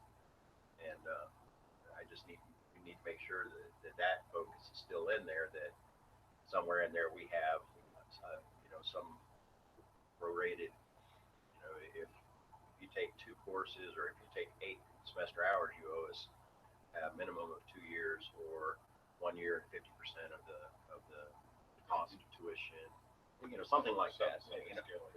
And that can go for both. I think Mark, you have clear direction. I think that I agree with you. I think we can get creative. What Dr. Tanner was saying a little bit ago is you pay a certain scale. Maybe we could have a trailing stipend or something that would, if they stayed around another year or 2 or 3 or whatever, then in effect the stipend would have made them completely whole. If we reimbursed 75%, maybe we could have the other 25% trail in the form of a stipend. That might be a way of kind of a reimbursement / stipend for achieving something that keeps them, that they have to be there to receive it. So I think there's creative ways to accomplish the priorities that I think we've established for you. And I think the steering committee is going to be a good place to have the start of this discussion because, particularly the instructional folks in the steering committee are really tied into what's available out there right now for coaches too. So when do you think you'll have a recommendation back to us? Well, the next meeting of the board is in March. So you think we'll have a recommendation in March to maybe That would be our target. maybe put in place the following fiscal year? It's going to be, and I think it would be one that I can run through superintendents for input as that progresses. Once we get a draft. All right, we'll look for something on March. We'll be prepared to debate it, discuss it, decide it. Could I add one comment? Please. Regards to the first 2 bullets, if it's not tied into reimbursement in any way, at a local level, we don't offer anything in for endorsements and special benefit or anything like that. That's been one of the hesitations, and it's why we have to. Not that I wouldn't like to give it to everybody, because I would. Right. That has been one of the primary sticking points we've talked about this in the past. All right, any other comments on that? Keeping an eye on the clock, we're going to This roll is- along. So updated application process, steering committee, from the steering committee, you have some report from that. Yeah, and it's just a couple of, just to keep everybody up on a couple of changes to the application process. One, formally, we had a recommendation from any adult admitted student where we were having some issues with that because the recommendation is really built around the student's academic performance and learning quality. So we made a change on that to any educator that knows the student. And then the other pieces that we're piloting, a couple of different pieces for the ability section. That's what traditionally use the LSAT.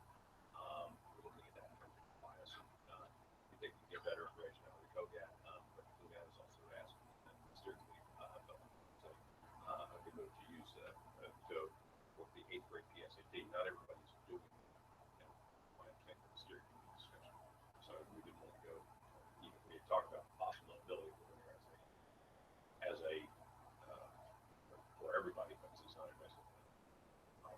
So right now, I think we've got a couple of good options. We have piloted the COGAT in the past, and we're working that was really well. I think again, I think what we're finding is it's a new way. It's a more inclusive test. The SAT. It's the 8th. They're the 8th grade. It's I believe it's new. It's new this year. Any questions on that? Reynolds? Online course update from Mr. Reynolds. So I wanted to give you some information because our juniors and seniors are moving in so many different directions these days, which is very exciting. Just wanted to kind of give you a summary of the different classes that we offer, how many students are taking different classes. So I can read all of this. Just to kind of give you an idea, that first course list of BRVGS CS principles, that's delivered by us here. And that's pretty much the default course that juniors take for their requirement. And so you can see that most of them take that, but they can also take, we also offer other options like the AP CS principles, which is brand new this year, working pretty well. And the AP CSA is another course that's being offered last year. And that can also replace that requirement. Engineering is also something that can replace. I see a number like 0 for Fluvanna in the BRVGS and then 9 in the APCS. How does something like that happen? They choose it. Yeah, just the students want to take the AP courses. And I take it, is the AP more vigorous than the Yes. And they'll take the exam again and have that possibility of college credit. So yeah, it's just their choice. We send a survey around again at the end of the previous year and see if they take that and register that. Okay. So yeah, this is the first year that we didn't have any in my course, so that was throwing me for a little bit into this. We usually have that information else, but it's good. Those students really enjoy that course. And it's delivered by Code High School. Is that online? Yes. Which I'll talk about a little bit now because they're a brand new company, of course. Brand new course also is Radford Cybersecurity. We talked about some issues we had with them with shut agreements and everything 2 years ago, and so we got that rolling. And what's exciting is that they also offered that we can offer that in the spring as well. So we sent a survey around the students to see how many would be interested in changing their schedules and take the cybersecurity in spring. So we've got a few more students that are interested in that. Since this is such a hot topic, we're hoping that will continue to grow as we go. So, and then another brand new course that we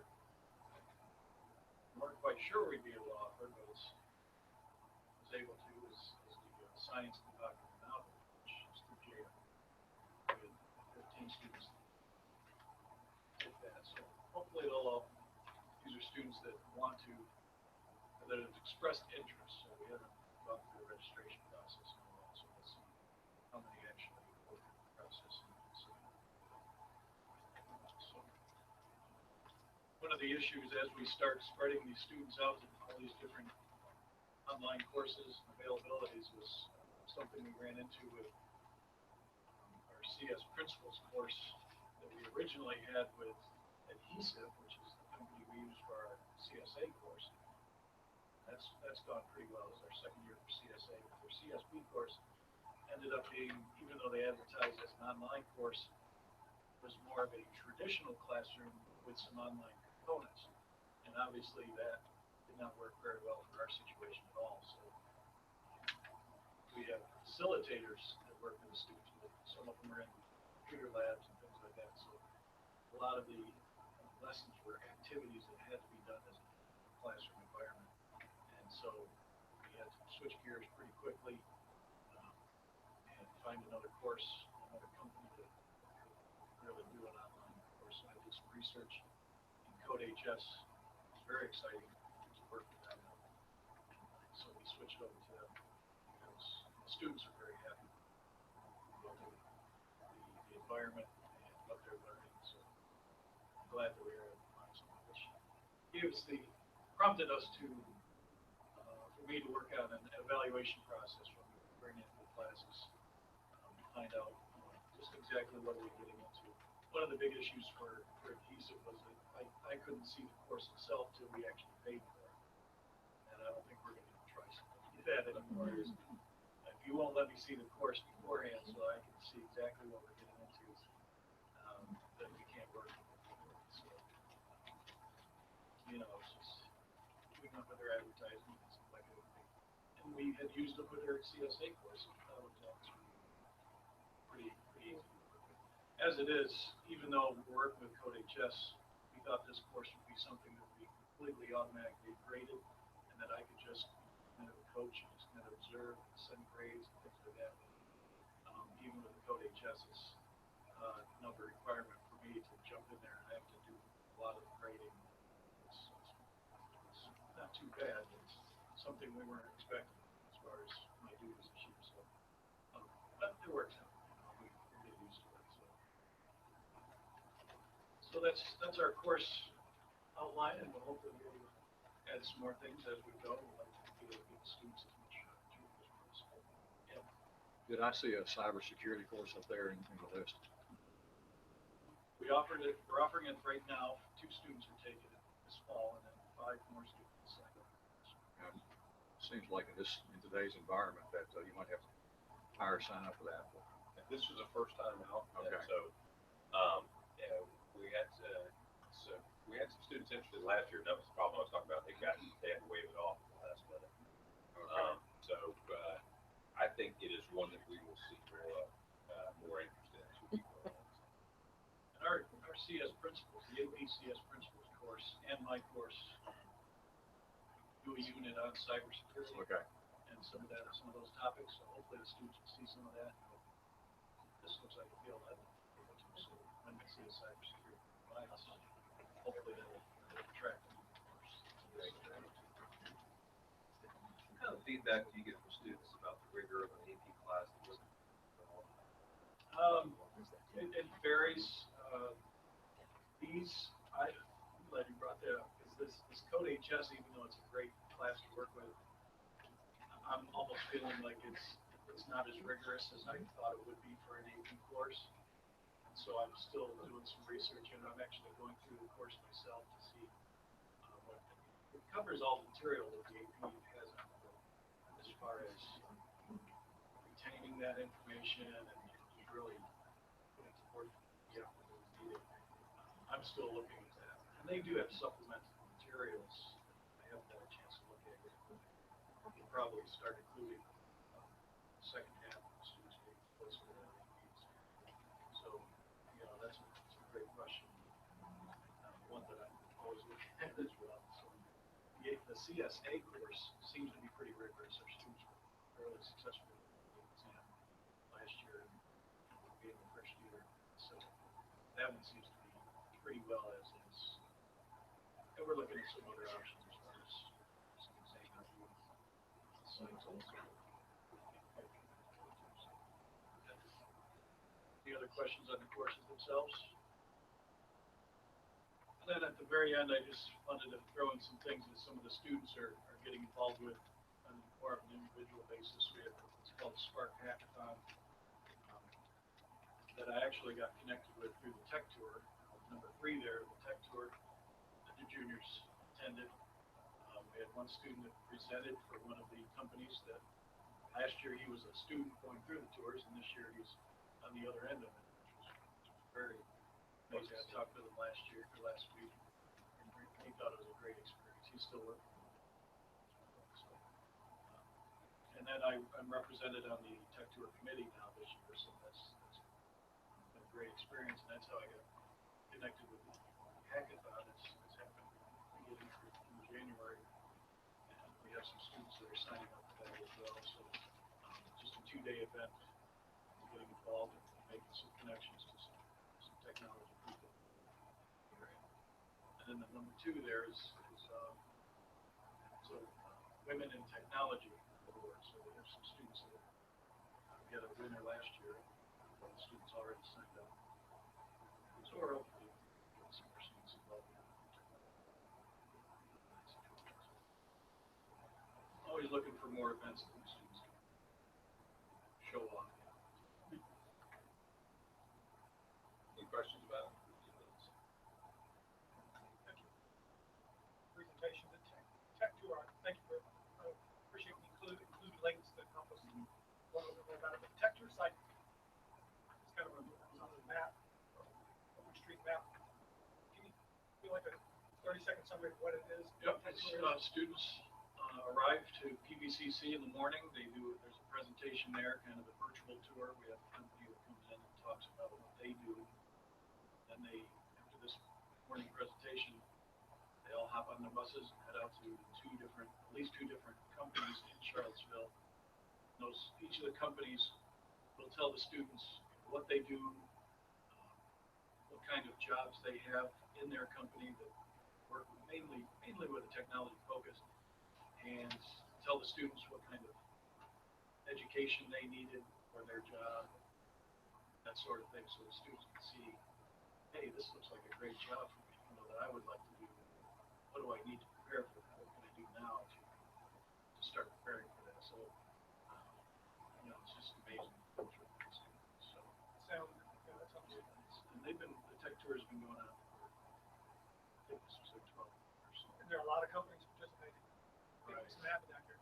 Yeah, it is. Yeah, that's in fact, this was the largest tech tour this year. We had over, I think, almost 500 students. For a couple of years, Government School was the one that kept the tech tour surviving. We were sending all of our students, and they didn't have as many. It wasn't as popular a few years ago, and they didn't have as many students. And we were probably over half their crowd, and they were grateful for us to be there. And now it's taken off. We're becoming a small fish.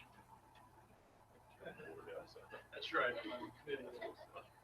Yeah, we've literally had kids attend this field trip and leave knowing what their life's work was going to be.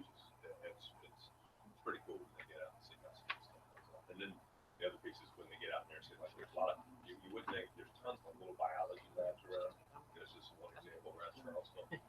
When they go in, they see the stuff they've been doing in their biology classes. Oh, that's for real, That's great. That's good stuff. Any questions for member superintendents before we dive into the action items? All right. Do you want to start? You want to keep the order the same? Any reason to keep the order the same? So we'll start with the service trip. So, yeah, you heard from Sarah on that. You have the informational piece on this. And a couple of things about this. And one is that, we are promoting, I think, we're seeing an interest in, more interest in, obviously got another trip on the agenda as well. But travel and service are two things that I'm seeing more interest in students from. And our experience with the trip this summer was really good, really positive. So from our standpoint, Sarah's going to make this happen. She has to do it privately, do it with our support. And I want to support that. My recommendation is that we support this Blue Ridge trip. Give us the ability to support obviously the transportation, but also personnel to attend this, to supervise, as we did on the China trip. I think that would be a critical piece for this. So that's my recommendation. So we break it down to two things. You said she's going to make it happen with or without, I suppose, financial support. But we have to. I'm asking generally asking the question. I know in Goochland, for it to be a school sanctioned trip, the school board has to be approved and then gets insurance and all that sort of stuff. So it looks to me like you have two asks in here. Your recommendation that we approve the Habitat Communities trip, and then second, you also approve a certain level of funding, which I heard the number 6,000. So if we do one and not the other, I mean, if we approve it, is there a distinct step that you could say this is an approved BRVGS trip? Does that have some significance? It does. I mean, to me, that's where we becomes a board sanctioned, school sanctioned trip where you can have support personnel to go, right. and it becomes yes, it's under our aegis, and I can also help with I also would help with some right. logistics details. Right. So parents letting their kids know they're sending them to a Blue Ridge event. Exactly. And then there's the financial part. So it could be taken as two separate questions, or we take it together. Yeah, and I'll entertain a motion either way. If we want to just approve it and then take the money separate, but I think, are you asking for $6,000 or up to $6,000? that would be, I mean, certainly up to $6,000 would, I think, cover what we're talking about in terms of expenses. I mean, there's a little bit of a wild card factor. We have some room in the budget to cover. Obviously it's not going to be an open-ended. I think, personally, I would say, yeah, if you could, if we're responsible making it at the director's discretion, that, or if you went for a dollar limit on that, the other possibility. I just had a question. I didn't ask her, but I mean, she talked about contacting somebody. I mean, what company is she talking of? Is it Humanity? It's Habitat? an organization affiliated with Habitat for Humanity that organizes these kinds of things. So, and it goes back to your question, Daniel, about this is something students do. Some schools do it, but a lot of times it's on church organizations, mission trips, things like that will be done through these organizations. But there are organizations that works with Habitat for Humanity, So you think specifically it's, schedule groups in for their projects. so you're vouching for the organization? Yes.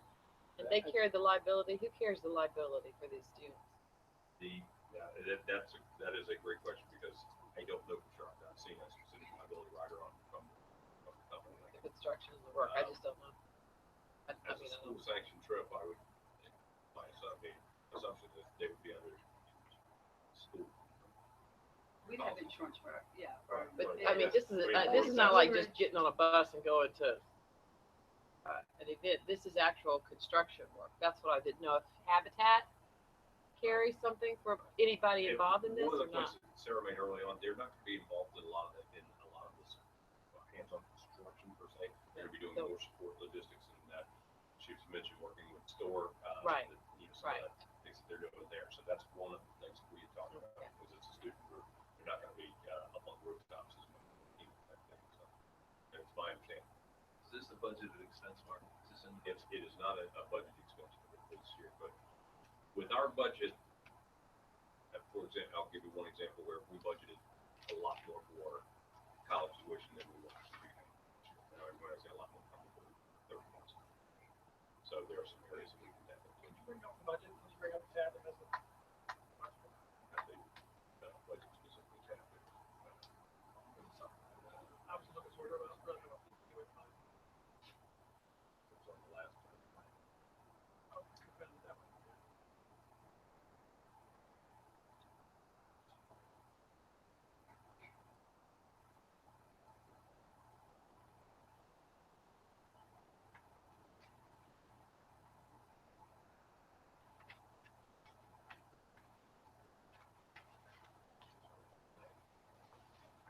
Is this something that she came up with and proposed, or was there something put out to everyone saying there's an opportunity to have a, This is part of Trip this is a paid proposal for. that she crafted.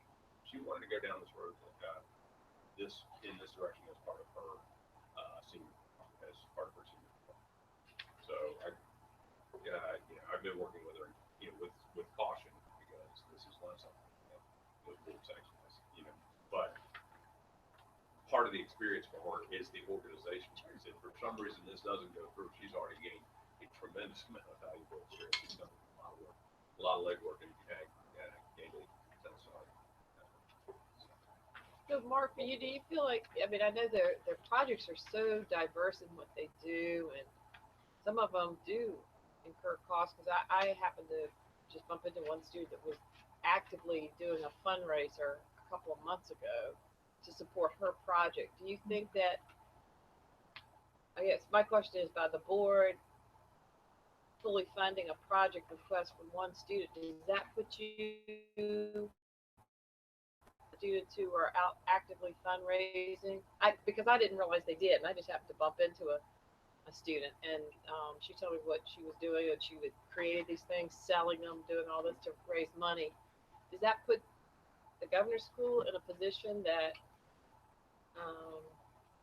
other students have We these actually have projects? We have supported a number of kids on different projects, or things like that. We've done it generally on a case-by-case basis. It's not been big expenses by and large, but for kind of stuff, say training for a fundraiser, we'll go ahead and get that, flyers printed for the city, things like that. So we have. I mean, that's not been something that we've not been involved in. Nothing at this level. This is the first time something was proposed in, an out-of-state trip for their I just didn't realize they had to do the fundraising. So we have field trip expenditure built into the budget. And generally speaking, and there's a fair amount built into that, into the charter bus transfer. Field trip expenditure right after that. You know, I mentioned we budget nearly $100,000 for college courses. It's going to come into somewhere based on current projections. We've got somewhere in the 70s.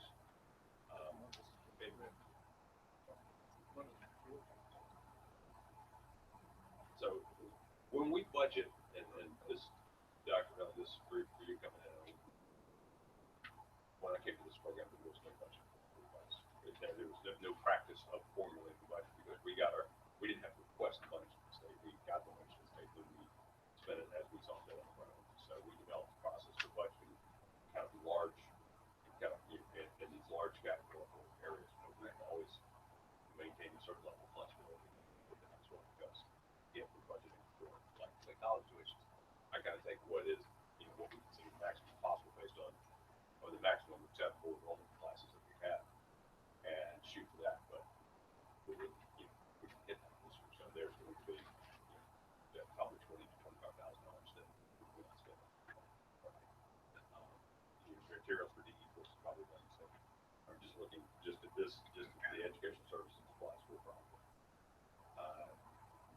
You know, probably be $25,000 to $30,000 spend out of that particular. I would suggest that if a board member would like to make a motion and we can see if we get a second, then we can discuss it. I'll make the motion to both to approve the trip and fund it up to $6,000. Thank you, Mr. Hopkins. Is there a second on the motion to approve, the joint board approve the trip outlined by Sarah Coates and authorize the expenditure of up to $6,000? I'll second. Thank you, Both Dan. the authorization and the expenditures. All right, thank you, Mr. Tenney. Second, all right, so there's a motion on the floor. Any discussion? Yes, along the same lines that Dr. Tanner was talking, you know, we're setting a precedent here. I mean, this $6,000 is a lot more than, you know, topping fees and helping students out in a small way. Also, part of the whole project is, you know, doing the project, including the fundraising. I would recommend that it would be a match. If anything, any project where the governor's school helps out, it should be in a match type thing. In other words, they come up, say they have $100 in topping fee, they come up with $50 through fundraising, and then we can match the rest. That just seems fair, where students aren't just going to say, oh, I can get money from board, you know, which it's not always going to be true. In this case, I can see, you know, I'm not saying no, let's tell her no, that she has to come up with half of it herself now, but we need to put in place, you know, if this is going to set a precedent, we need to put in place a rule, or, you know, whatever you would call it, to say that, you know, this is how we're going to handle support for student projects. Just to be fair, really. So, I mean, this is a very, very excellent. I mean, I've worked with Habitat a long time, and I'm a big supporter of Habitat, but you know, still, it's a project, you know, student project that, you know, she chooses something that's 10 states away, where other students, you know, why does it have to be all the way to Louisiana? I'm sure that West Virginia or Southwest Virginia is screaming for help right here at home. Why does it have to be, you know, 18 hours away instead of 4 hours away? Marion, Virginia, one of the poorest sections of the world. I've spent many summers down there working on homes with Habitat and other NGOs. I mean, right here locally, And now with all the storm damage, Louisiana didn't get it hit as hard as Florida. There's just a whole lot of things in there that on the humanitarian side, it seems that we could do better. But anyway, that has nothing to do with this vote. But I do think that we should put in place, since we are now setting the precedent where this is a huge chunk of change coming out to support a single project, that we have to put in place, a rule that says that, they have to at least support or, match, and we'll match or something. We can take that, I think, with the steering committee, particularly, because it could be something where we set up a process, like we do some other things, where there would be a review by director, local, steering committee membership, as a review for that kind of process for what the recommendation. Yeah. Don't get many requests. Well, yeah, not yet.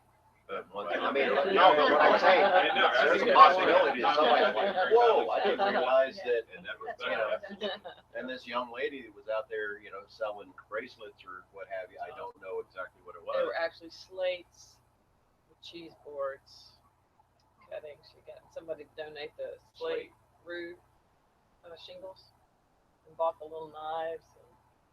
Okay. Yeah, she's very creative. Yeah, something nobody else had. I But, think you make a good point. Maybe you should make a motion to amend. If you, Don't get me all tangled up in Robert's rules here. I'm not gonna be or that good at it. I would accept, I'm the original motion person. If your idea has merit with the group, it's fine with me. Well, we can vote it down. Why don't we just, Okay. we can keep it simple and just have any more discussion on the motion that's on the floor. I have one point. As far as a learning experience goes, it sounds like going to work in the Restore, not a large part of her actual work experience. It's the planning, identifying and that sort of thing. Am I correct? That's correct, yes. She's looking at how do you organize, how do you execute these things, so how do you make things happen? Which is, as I say, it's been a great learning experience already for them. So, have to do the outreach, have to do the coordination, how do you get communicate with potential attendees. I'll just say on behalf of my one vote, I'm not going to support this. I certainly support that we approve the trip. I'm just unfamiliar with the precedent that you described where we have helped students in the past. The thing that catches me, caught my eye on this, is it sounds like she's created something where several students, but I forget the number. Was it nine? Nine total. Is it open to more? It's open to anybody from the schools who have spring break that week. So what we did was we sent out a survey to the students who were sick, juniors and seniors who would be 16 and older at that time. You mean governor school Governor students? schools. Yeah, we just sent. Blue Ridge. Blue Ridge, that's all we have access to. So that fact, with that clarification, I recall there were nine, but I was wondering, is that nine of her Could be friends? more. No, it's not, it's across the board, and that's. So that makes me a little more comfortable that the idea is, this is like any other trip, and just the genesis of it came from somebody else. Right, came from Other than the student, rather. makes me a little more comfortable, because I am wary of getting into like, will help students with a match or anything like, that's just, anything's, and I feared this was too wide open. But I guess this is just, we're just approving a trip comparable to if Mark came to us and said, hey, we have an opportunity to do a trip that's not planned before now. So that maybe sways me to consider. But I certainly don't like the idea of opening up that, hey, a student can come in with any project idea, we'll fund the project. Yeah. I'm not interested in that. The Blue Ridge trips, the bigger Blue Ridge trips like China, and they're funded by the students, right? What about students? Does Blue Ridge pay any portion of that? Well, Mr. Wilson, Beth Wilson went as supervisor, so their trips were paid for by the company, but we paid some of the associated expenses for them, because they were on clock, basically they were on the job, watching kids. So can you clarify, there's a motion to approve up to $6,000 to cover what exact expenses? Basically to get the students there. transportation, but not to pay a stipend for any adult participant or. No, no stipends, just logistics, just to, any adult that would go as a supervisor, I would say, we want to help meals and, any mileage that they would refer to. And if it was a field trip that came up, that you came up and said, hey, we have a great opportunity for a field trip and we're inviting all the students, we would normally pay for transportation. That's right. So this is the only thing out of the is it fair to say the only thing out of the ordinary in this situation is that it's connected with a student senior project and it's a student's idea. That's it.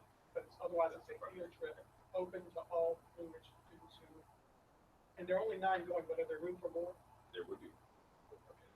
It would just change transportation.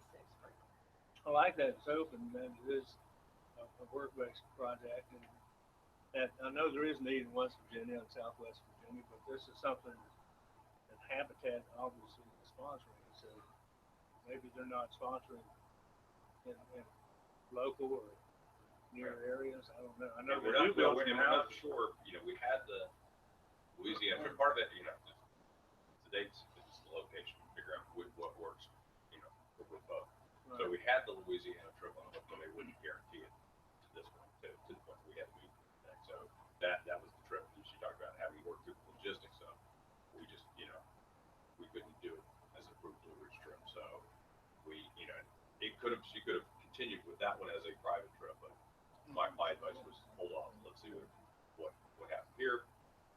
Then let's go back to the governor and say, so it could be a lot closer. And actually I could recommend it does not have to be. She did survey potential. I mean, the kids who are going aside, Sarah's organizing the trip. How the kids are participating just because they want to participate in a service trip. It's not part of their projects. It's just they want to be part of it. They understand they're going to have to pay. It's a cost of $150 or so to participate. So that's where I'm seeing a group of our kids who want to go out and do some kind of service. They just want to go out and do the service, and they're willing to pay for that. And so, I think that's been part of it. But that's influenced by thinking about that. I see those opportunities. I know it may not be, what they're doing may not be from a highly technical standpoint, a learning experience for these kids. Just being a part of that process is see what people are, see what people in other parts of the country or other areas are going through is a good learning experience. I think it'll be great. Any more discussion? Now, with that 6,000, where does it come out of the budget? Well, again, our budget has established. I know we have some built in. I don't know that we would have a full 6,000 to pull out of the field trip budget directly, so I budget for, obviously for charter bus transport, for example. You can move it. I mean, if you, I don't know if we you can move. You can move Our it. budget lines are very Right. soft, Okay. so we can move from one category to it. This is a planned document more than it is a, categorically, we're not restricted to keeping field trips only within the field trip line. And there's, because ultimately, there's only we've got 3 lines and out to the budget, purchase service, and travel, and those are the ones. Maybe if it pans out, we can have an annual service. Well, Service trip. On a personal basis, I would, and we've explored some options in the past for service trips for kids through the school. Actually, when you talk about the Galapagos trip, that would be a component of that trip. That I think that's something we should be looking at. We have a lot of students interested in it, a lot of students interested in service travel. So I think we would see some interest in it, and great learning experiences for our kids. I think fit the mission of this program. Yeah. I'll bring one more thing for you. Call the question here, but you mentioned the Galapagos trip. I was trying to look at that just now. Is that, what are you asking us to, if you don't mind tipping a little bit, what are you asking us to pay in that trip? Is that similar? Other than like the kind of logistics support that we paid for the China trip, which was like, say, Mr. Reynolds' mileage to the airport. Okay, gotcha. Okay, so that's not something that's used to compare. That's not something to compare to what we're being asked. Okay. And and we'll know, but when we get to the Galapagos trip, that's only one of the options that's out actually on the table. That's just one that I have written up that I can. All right, I'm gonna. Any more discussion, board members on the motion? on the floor? All right, all those in favor, say aye. Aye. Kevin, or opposed? I'm opposed, and no abstentions. So it passes 1, 2, 3, 4 to 1, right? Is that my count? Yeah. It passed 4 to 1. Okay. All right, Galapagos trip. Okay, Galapagos trip again. This is for summer 2018, and again, the item that I attached is only. I'm currently talking to 4 companies. This is we actually had with the China trip, we had a very successful experience. One of the things that we're talking with, as I'm talking with EF, World Strides and Charles, so the 2 main ones that I talked with, but I've also had a couple of companies that have contacted me interested in offering Education first. It would be educational towards the EF, education first. That's what we did the China trip, and so we know, we know the quality of that outfit. World Strides is an excellent outfit. One of the things they can also do, both of those can provide credit opportunities for our students built into this trip.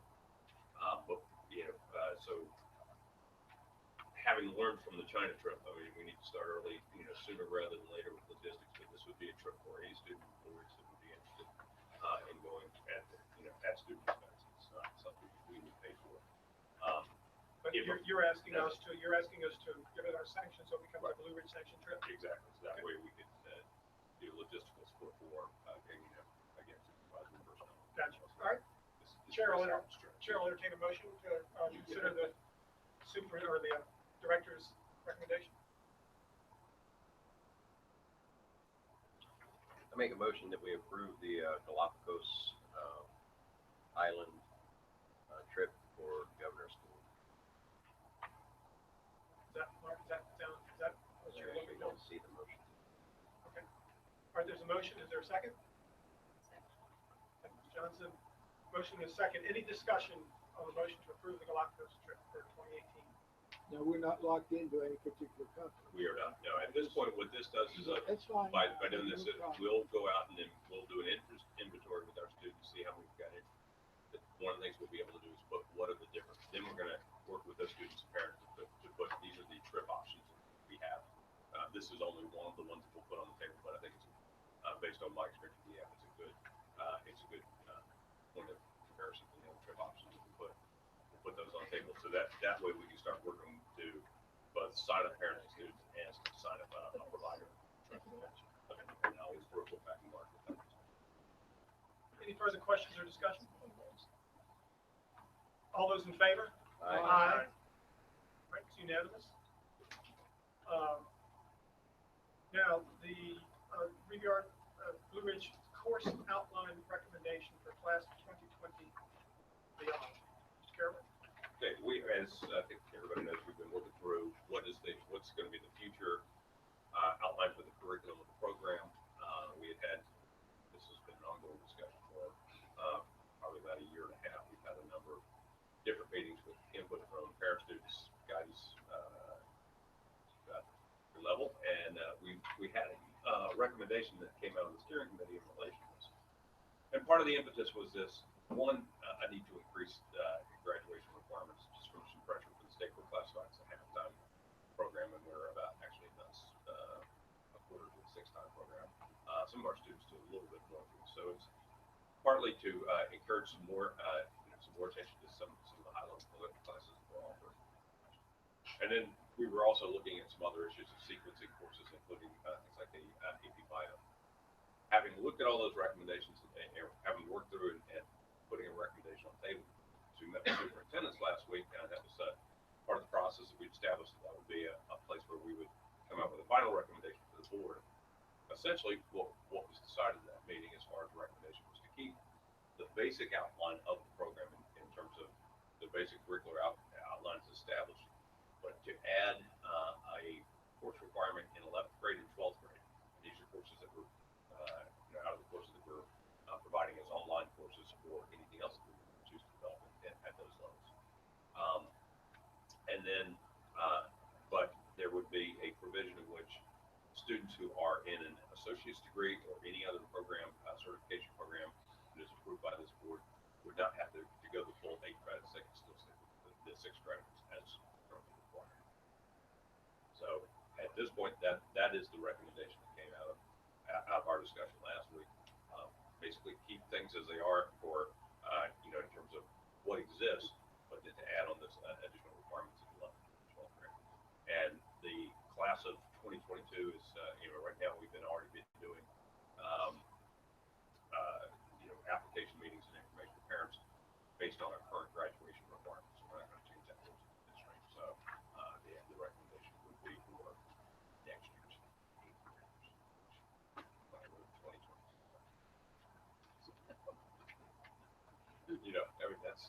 That's what we're looking at. We've got class of 2020 in it right now. Yep.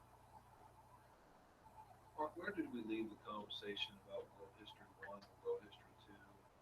The discussion about pathways at the junior and senior level. Is that a conversation for another day? And if so, does that live in the steering committee work or more fuzzy? The recommendation that I took, what I took from that meeting that day was that we maintain this 1 or 2 courses that's been a fairly successful course. We had a different option on the table as far as how to address these courses at 9th and 10th grade. So when we finalized, getting closer on that, my understanding was we were looking at maintaining it. I think down the road we could look at some potential changes on that. We've talked, over the last year and a half, we've talked everything from AP Euro, AP Geography, AP Human Geography, AP World Geography, AP World History, a wide variety of things, but this is one that is being circled back to. It's a good fight.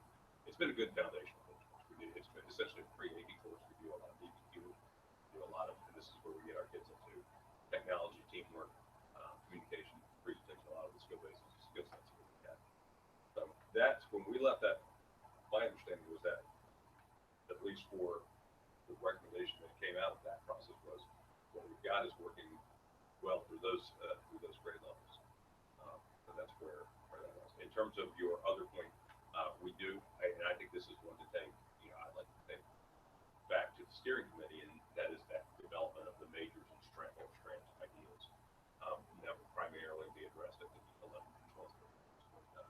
One of the things we're looking at, particularly like this computer offerings we have. How can we build those in a way the students get into those even potentially even earlier than they're currently doing now?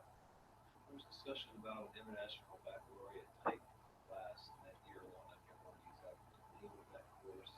Theory of knowledge. Theory of knowledge. Is that going back to the drawing board or? Well, again, based on that discussion, we opted to keep the sequence the same way. So, the original discussion about theory of knowledge was that theory of knowledge style classroom would be dovetailed into an English research course, essentially, but that would incorporate some of the ideals of the theory of knowledge course. And that was one area where I felt like, based on my brief from the meeting, was that the sense was that we don't want to add a different subject area where we're going to have to pull in teachers from a different subject area, train them, get them up to speed, give them course, etc. And so I think for us, the question, can we roll some of that more into our curriculum here? And this curriculum for this course has been a very living piece, so I think it's something we can roll within the course content. We do some of that already.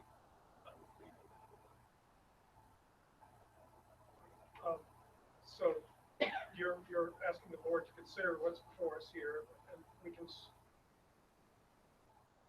including, I guess, the developed strands. But let me ask a question. I want to get off track on the strands so much. Beginning with the class of 2020, it's 8 credits, right? Correct. And what is it now? It's 6. Okay. So the idea, and so when I see below students who are associates, other approved degree or certification program, 6. So that lower group, those lower 4 bullets, that is the current. That's the current program. So the idea is, if you're, is it fair to summarize this as if you are a student in Blue Ridge and you're not in an associate's degree or other certification program, we're adding 2 credit requirements to your graduation requirements. Is that a fair summation of this? Okay. So how does this developing strands play into what you want us to vote on today? I think the developing strands is a question for, honestly, another day. I think for us at the steering committee level, looking at, this is something we do already, which we're looking at courses for evaluation program, is to look and say where are the biggest needs, and places that we. Because I'm wondering how much can you develop strands when you have 1 credit. Well, there's some possibilities, and I'll give you one example that we talked about, and that is that giving students, and we've actually had some requests and some things that are happening this year that might, that are making us look at how we're thinking about, like, say, computer. So we've got some kids who are super high flyers on computers when they come in the program, and we're seeing more computer and coding instruction happening in middle school. So offering a possibility for students to go into some of the courses that we're able to offer as a to start on a pathway towards really milking all of those opportunities in computing in computer science that we would have in their time. That's what we're looking at as possible. How do we? Okay, but that's for another day. Then the strand thing. Okay. So any questions from board members? But I think we boiled it down to the chair will entertain a motion, if anyone's inclined, to approve the recommendation that graduation requirements be bumped up by 2 credits as shown in here for those students beginning in the class of 2022 who are not also enrolled in an associate's degree or other approved degree or certification program. And Mark, you have no concerns about approved degree or certification program, understanding what that is, or for somebody understanding what that is. I think we're going to have to take those on, look at the programs that are out there. And one thing that occurs to me is the certification programs through front technology, for example. So we've had some students for nursing degree programs, but that's something where I think we have to do. I've got to get some input from the, as far as both what students are taking in the localities. But we've had students that have specifically left the program because of conflicts with some nursing. We can do some things to help. That's the kind of thing that we're looking at. But I think right now we don't have enough information to say this program, that program, this program.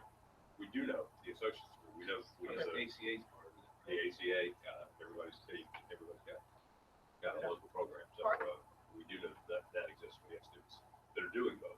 If we tack on an extra 2 credits for students that would be a deal breaker for a lot of those kids. All right, board members, let's get a motion on the floor, and if there's a second, then we can have any more discussion if we need.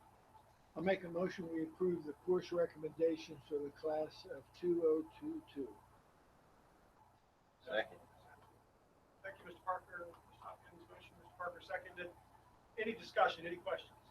One question, how is it budget to Mr. Parker? That is a good question. And I think ultimately, right now what we're doing is with the online courses that we're bringing in, they've got kind of a variety of funding structures. And some of them we're doing as a school license, for example. So, of course, if we're doing a school license, we can, we have it up to some of these students to have. We've got a lot of room right now.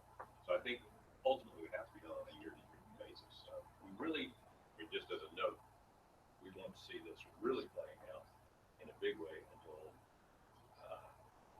it's class of 2022. We won't see it until 2024. So, in terms of like really budget impact. So we'll be, I think here, our task in the next couple of years is going to be to really define what this is going to look like. That's when we're going to have a better sense of what information. If we're bringing your college courses, let's say UVA, that's a big impact because they're $1,200 for 3 credit course. But JMU, $300. Other places, maybe not so much. Or when we're doing like the AP courses or some of the other things that we're developing, it's coming in.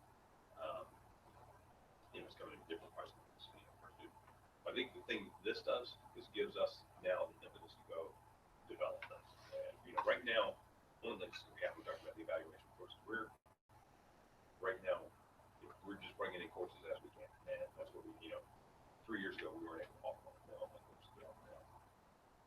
But it's been very haphazard. So we got this great, let's bring it in. But I think one of the things that we really need to do, and I think particularly at the steering committee level, is to look at what the structure of this is going to be and what it should look like. I think that's what's going to inform a lot of both budget questions and questions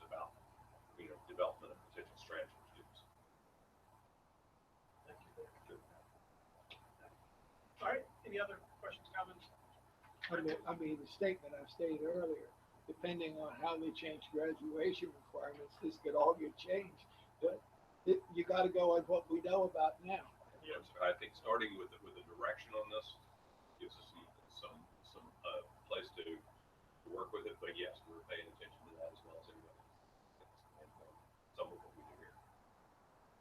Good stuff. Call the question. All in favor? Aye.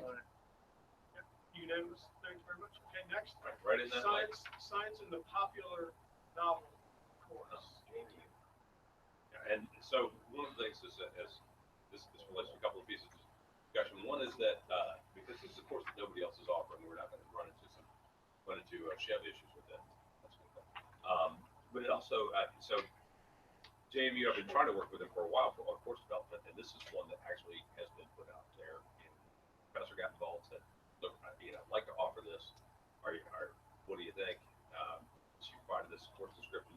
I asked recently for a draft outline for a syllabus, and so that's linked in this document as well.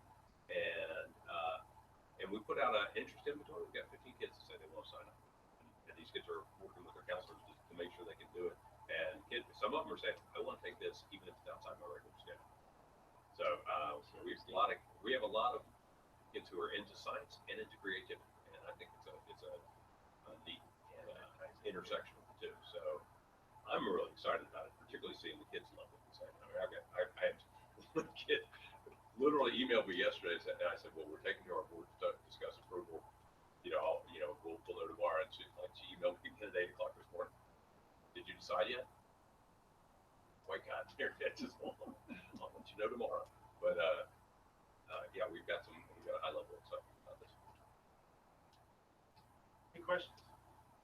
Any superintendents, y'all have any thoughts looking at this? Question I had, Mark, and thank you, Mark, for you added. I saw that the little all things that go into making a short story. That little blurb, I like that, but I wanted to see a little bit more. Thank you. I don't think that link was there when I first looked. It was not. I had just got this in. You and I were talking the other day, and I just got. Yeah. So this is good. That helps to see. I'm encouraged to look. But now, too, when Mark and you and I were prepping, I looked and I found out I couldn't find too much on Dr. Black. She's not on the faculty in the chemistry department there at JMU. She's not on the field of faculty, but she's part-time faculty. But I was just trying to look at her training and her background, and there's nothing. So you haven't gotten anything from her. I've not. I haven't. Our approval process has been just when we work with I UVA or understand. I'd just like to know who's teaching. Understood. I would just like to know, if there was, I was just asking her, because I told you if there's anything vital on her, what her training is, what her education is, what she teaches is really what I was looking for, and I can't find what she teaches. My initial came as some of what I was having. My conversations are with Kristen, who runs their essentially outreach for rural enrollment program at JMU, and she had several people that were recommended, that she was recommending as potential partners for a Blue Ridge James partnership. And she was the only one that panned out. But yeah, I don't have. I appreciate her stepping up. It just would be helpful if there was a little bit. Some of these other folks. I mean, I click on anybody else's link and it has all their background, their research interests, what they've done, what they've published, honors they've been. So anyway, it's not there, so be it. All right, any other questions? Board members, I'll entertain a motion. I make a motion that we approve the course Science and Popular Novel presented by JMU. I second. Thank you, Mr. Park. Thank you, Mr. Daniel. Any other discussion on the motion? All in favor? Aye. All right, we're on the rolls. It's unanimous. Good stuff. Last action item before we have to approve or ask to approve the expenditures. An additional orange facilitator for spring of 2017. Mr. Carroll. Correct. And so this stems from the fact that Orange has two sections. kind of gone through a number of years where we've had two sections of students going through our curriculum. And one of the things that's been a pretty common practice in Orange is to combine all those students into one section for the online course. It's not been always a very, I was going to say, you know, it's funny because I wasn't expecting you to be here. I was going to say the only time it's really worked, actually, honestly, that it's worked the best has been when you're in supervising. We've had, and you know, when you've been down the hall, yeah, you know what some of what's going on down there. And it's just been a fact that there's just, you know, just from a sheer standpoint of trying to keep track of who's on what on the computer and who's getting what stuff done, communication with Jerry, all of the factors that go along as part of this. So what we asked, and I met with the guidance folks in the administration at the high school last year. Actually, the principal was not able to be involved in that meeting.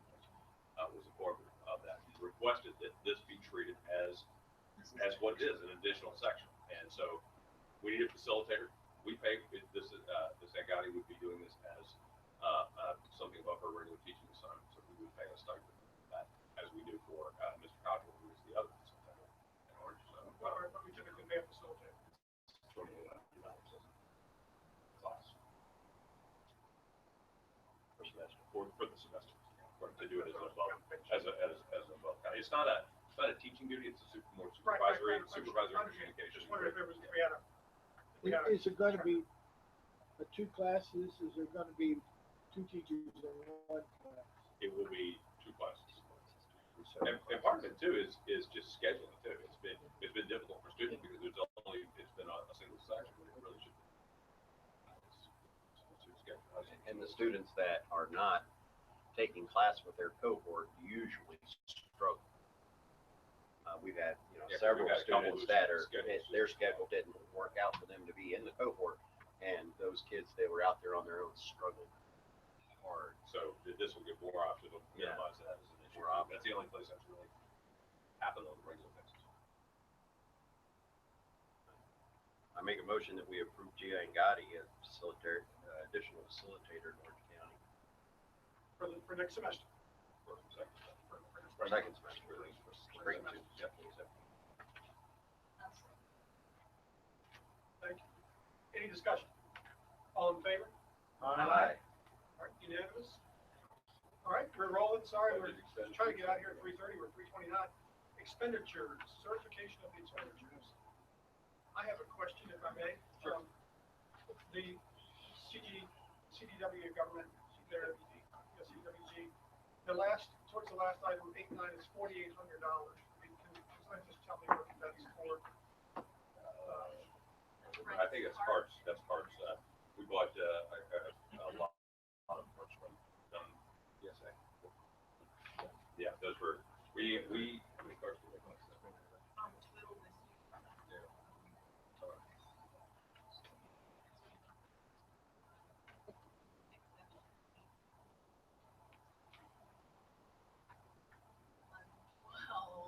So when you have a line item like for Nelson's and Madison, I was just. We don't. I mean, these come in, and I mean, like for computers. So the 4,800 is for cards. The 4,800, and we just know that because they were 1,600. Okay. But yeah, so we don't. I mean, we bring them in and we allocate them where they need this allocation. So Gotcha. as far as. But the other line items that haven't been counted, are those probably computers or something, or 2,500, 25. Oh yeah. So if we have a specific targeted batch of technology, something that's just going to one school, we'll put it in there when we're entering CO. But normally we buy them in much larger quantities. Right. Than just Was that an English? one. Oh, so like All of our teachers, except for one, have new physical cards this year, and now they're released. So I can't, I can do it on my computer. I'm trying to see, how much is the VPSA budget? With a $26,000 budget, we spent almost $16,000. Okay, that's the balance. Okay, that's good. No, I didn't. That's the balance in that budget area. Talk about our budget. I mean, we budget for purchase of technology, but our purchase expenses are going down because of Chromebooks. So that's another area where we budget for purchase technology. We don't get too far out. We're going to get too far beyond the GPS. No, not because that money will just, placing the final words for the teachers, it's actually 10th grade in Richland. That's the only one left to be updated And you have enough BPSA money to do that? easily. Yeah. easily. Is that BPSA, that's what you spent, the 16,000 is what you spent, or is that what's left? 16,000 is what we spent. There's the balance. And balance is 10,000. And I'll probably use the remainder of that to start with, doing the teachers' laptops. Some of our counties especially don't, provide teachers with laptops. So we have to for our teachers to have a laptop. Gotcha. And then the schools that do, we give those teachers the Chromebooks so they can mirror what the kids are doing and understand their user. Okay, board members, any questions? Well, I know it's not an action item, but I think we do need approval, so it's a motion to. I did want to highlight one change. If you had looked at the expenditures, it had actually imported the check number rather than the mileage amount for Mr. Devine. So I noticed on the sheet that we originally posted that he had something like $3,800 in mileage. So which is like we sent from California back, but we were able to track it down. And actually, it was only $55. All right. Where do we get a credit from Best Western? That had to do with let's see, it was either a change of date or an overcharge for. No, I think it was an overcharge. I just thought it was like, stay 3 times, get 1 free type. No, we should be so lucky. This one we should have enough votes To own it, yeah. Stay here for this meeting. We should check on that. But I think, to be fair, they give us a price on it. Oh, yeah, I mean, I agree, it was just odd to see it. This is the last action item. Yep. I mean, We still have a quorum, so. we hurry. Yeah, if somebody else doesn't get on the late. I make a motion that we approve, expenditures for August, September, and October as presented. Second. Ready. Second. Defer to you. Mr. Hawkins, thank you. Second, any discussion? All in favor? Aye. Opposed, abstentions. Okay, any special reports? Comments? Any superintendent? Any superintendent thoughts, comments? I was just asked, we continually evaluate our curriculum and go forward for opportunities to really establish our niche. School, made to continue to innovate and meet the needs of the changing demographic of students, and that we're really preparing them for amazing experience. We're doing a lot of great things, but never want to rest on our laurels. Always trying to find ways to grow and improve. That's one thing to do with Mr. Caraway. He has no laurels to rest upon. He wore them off.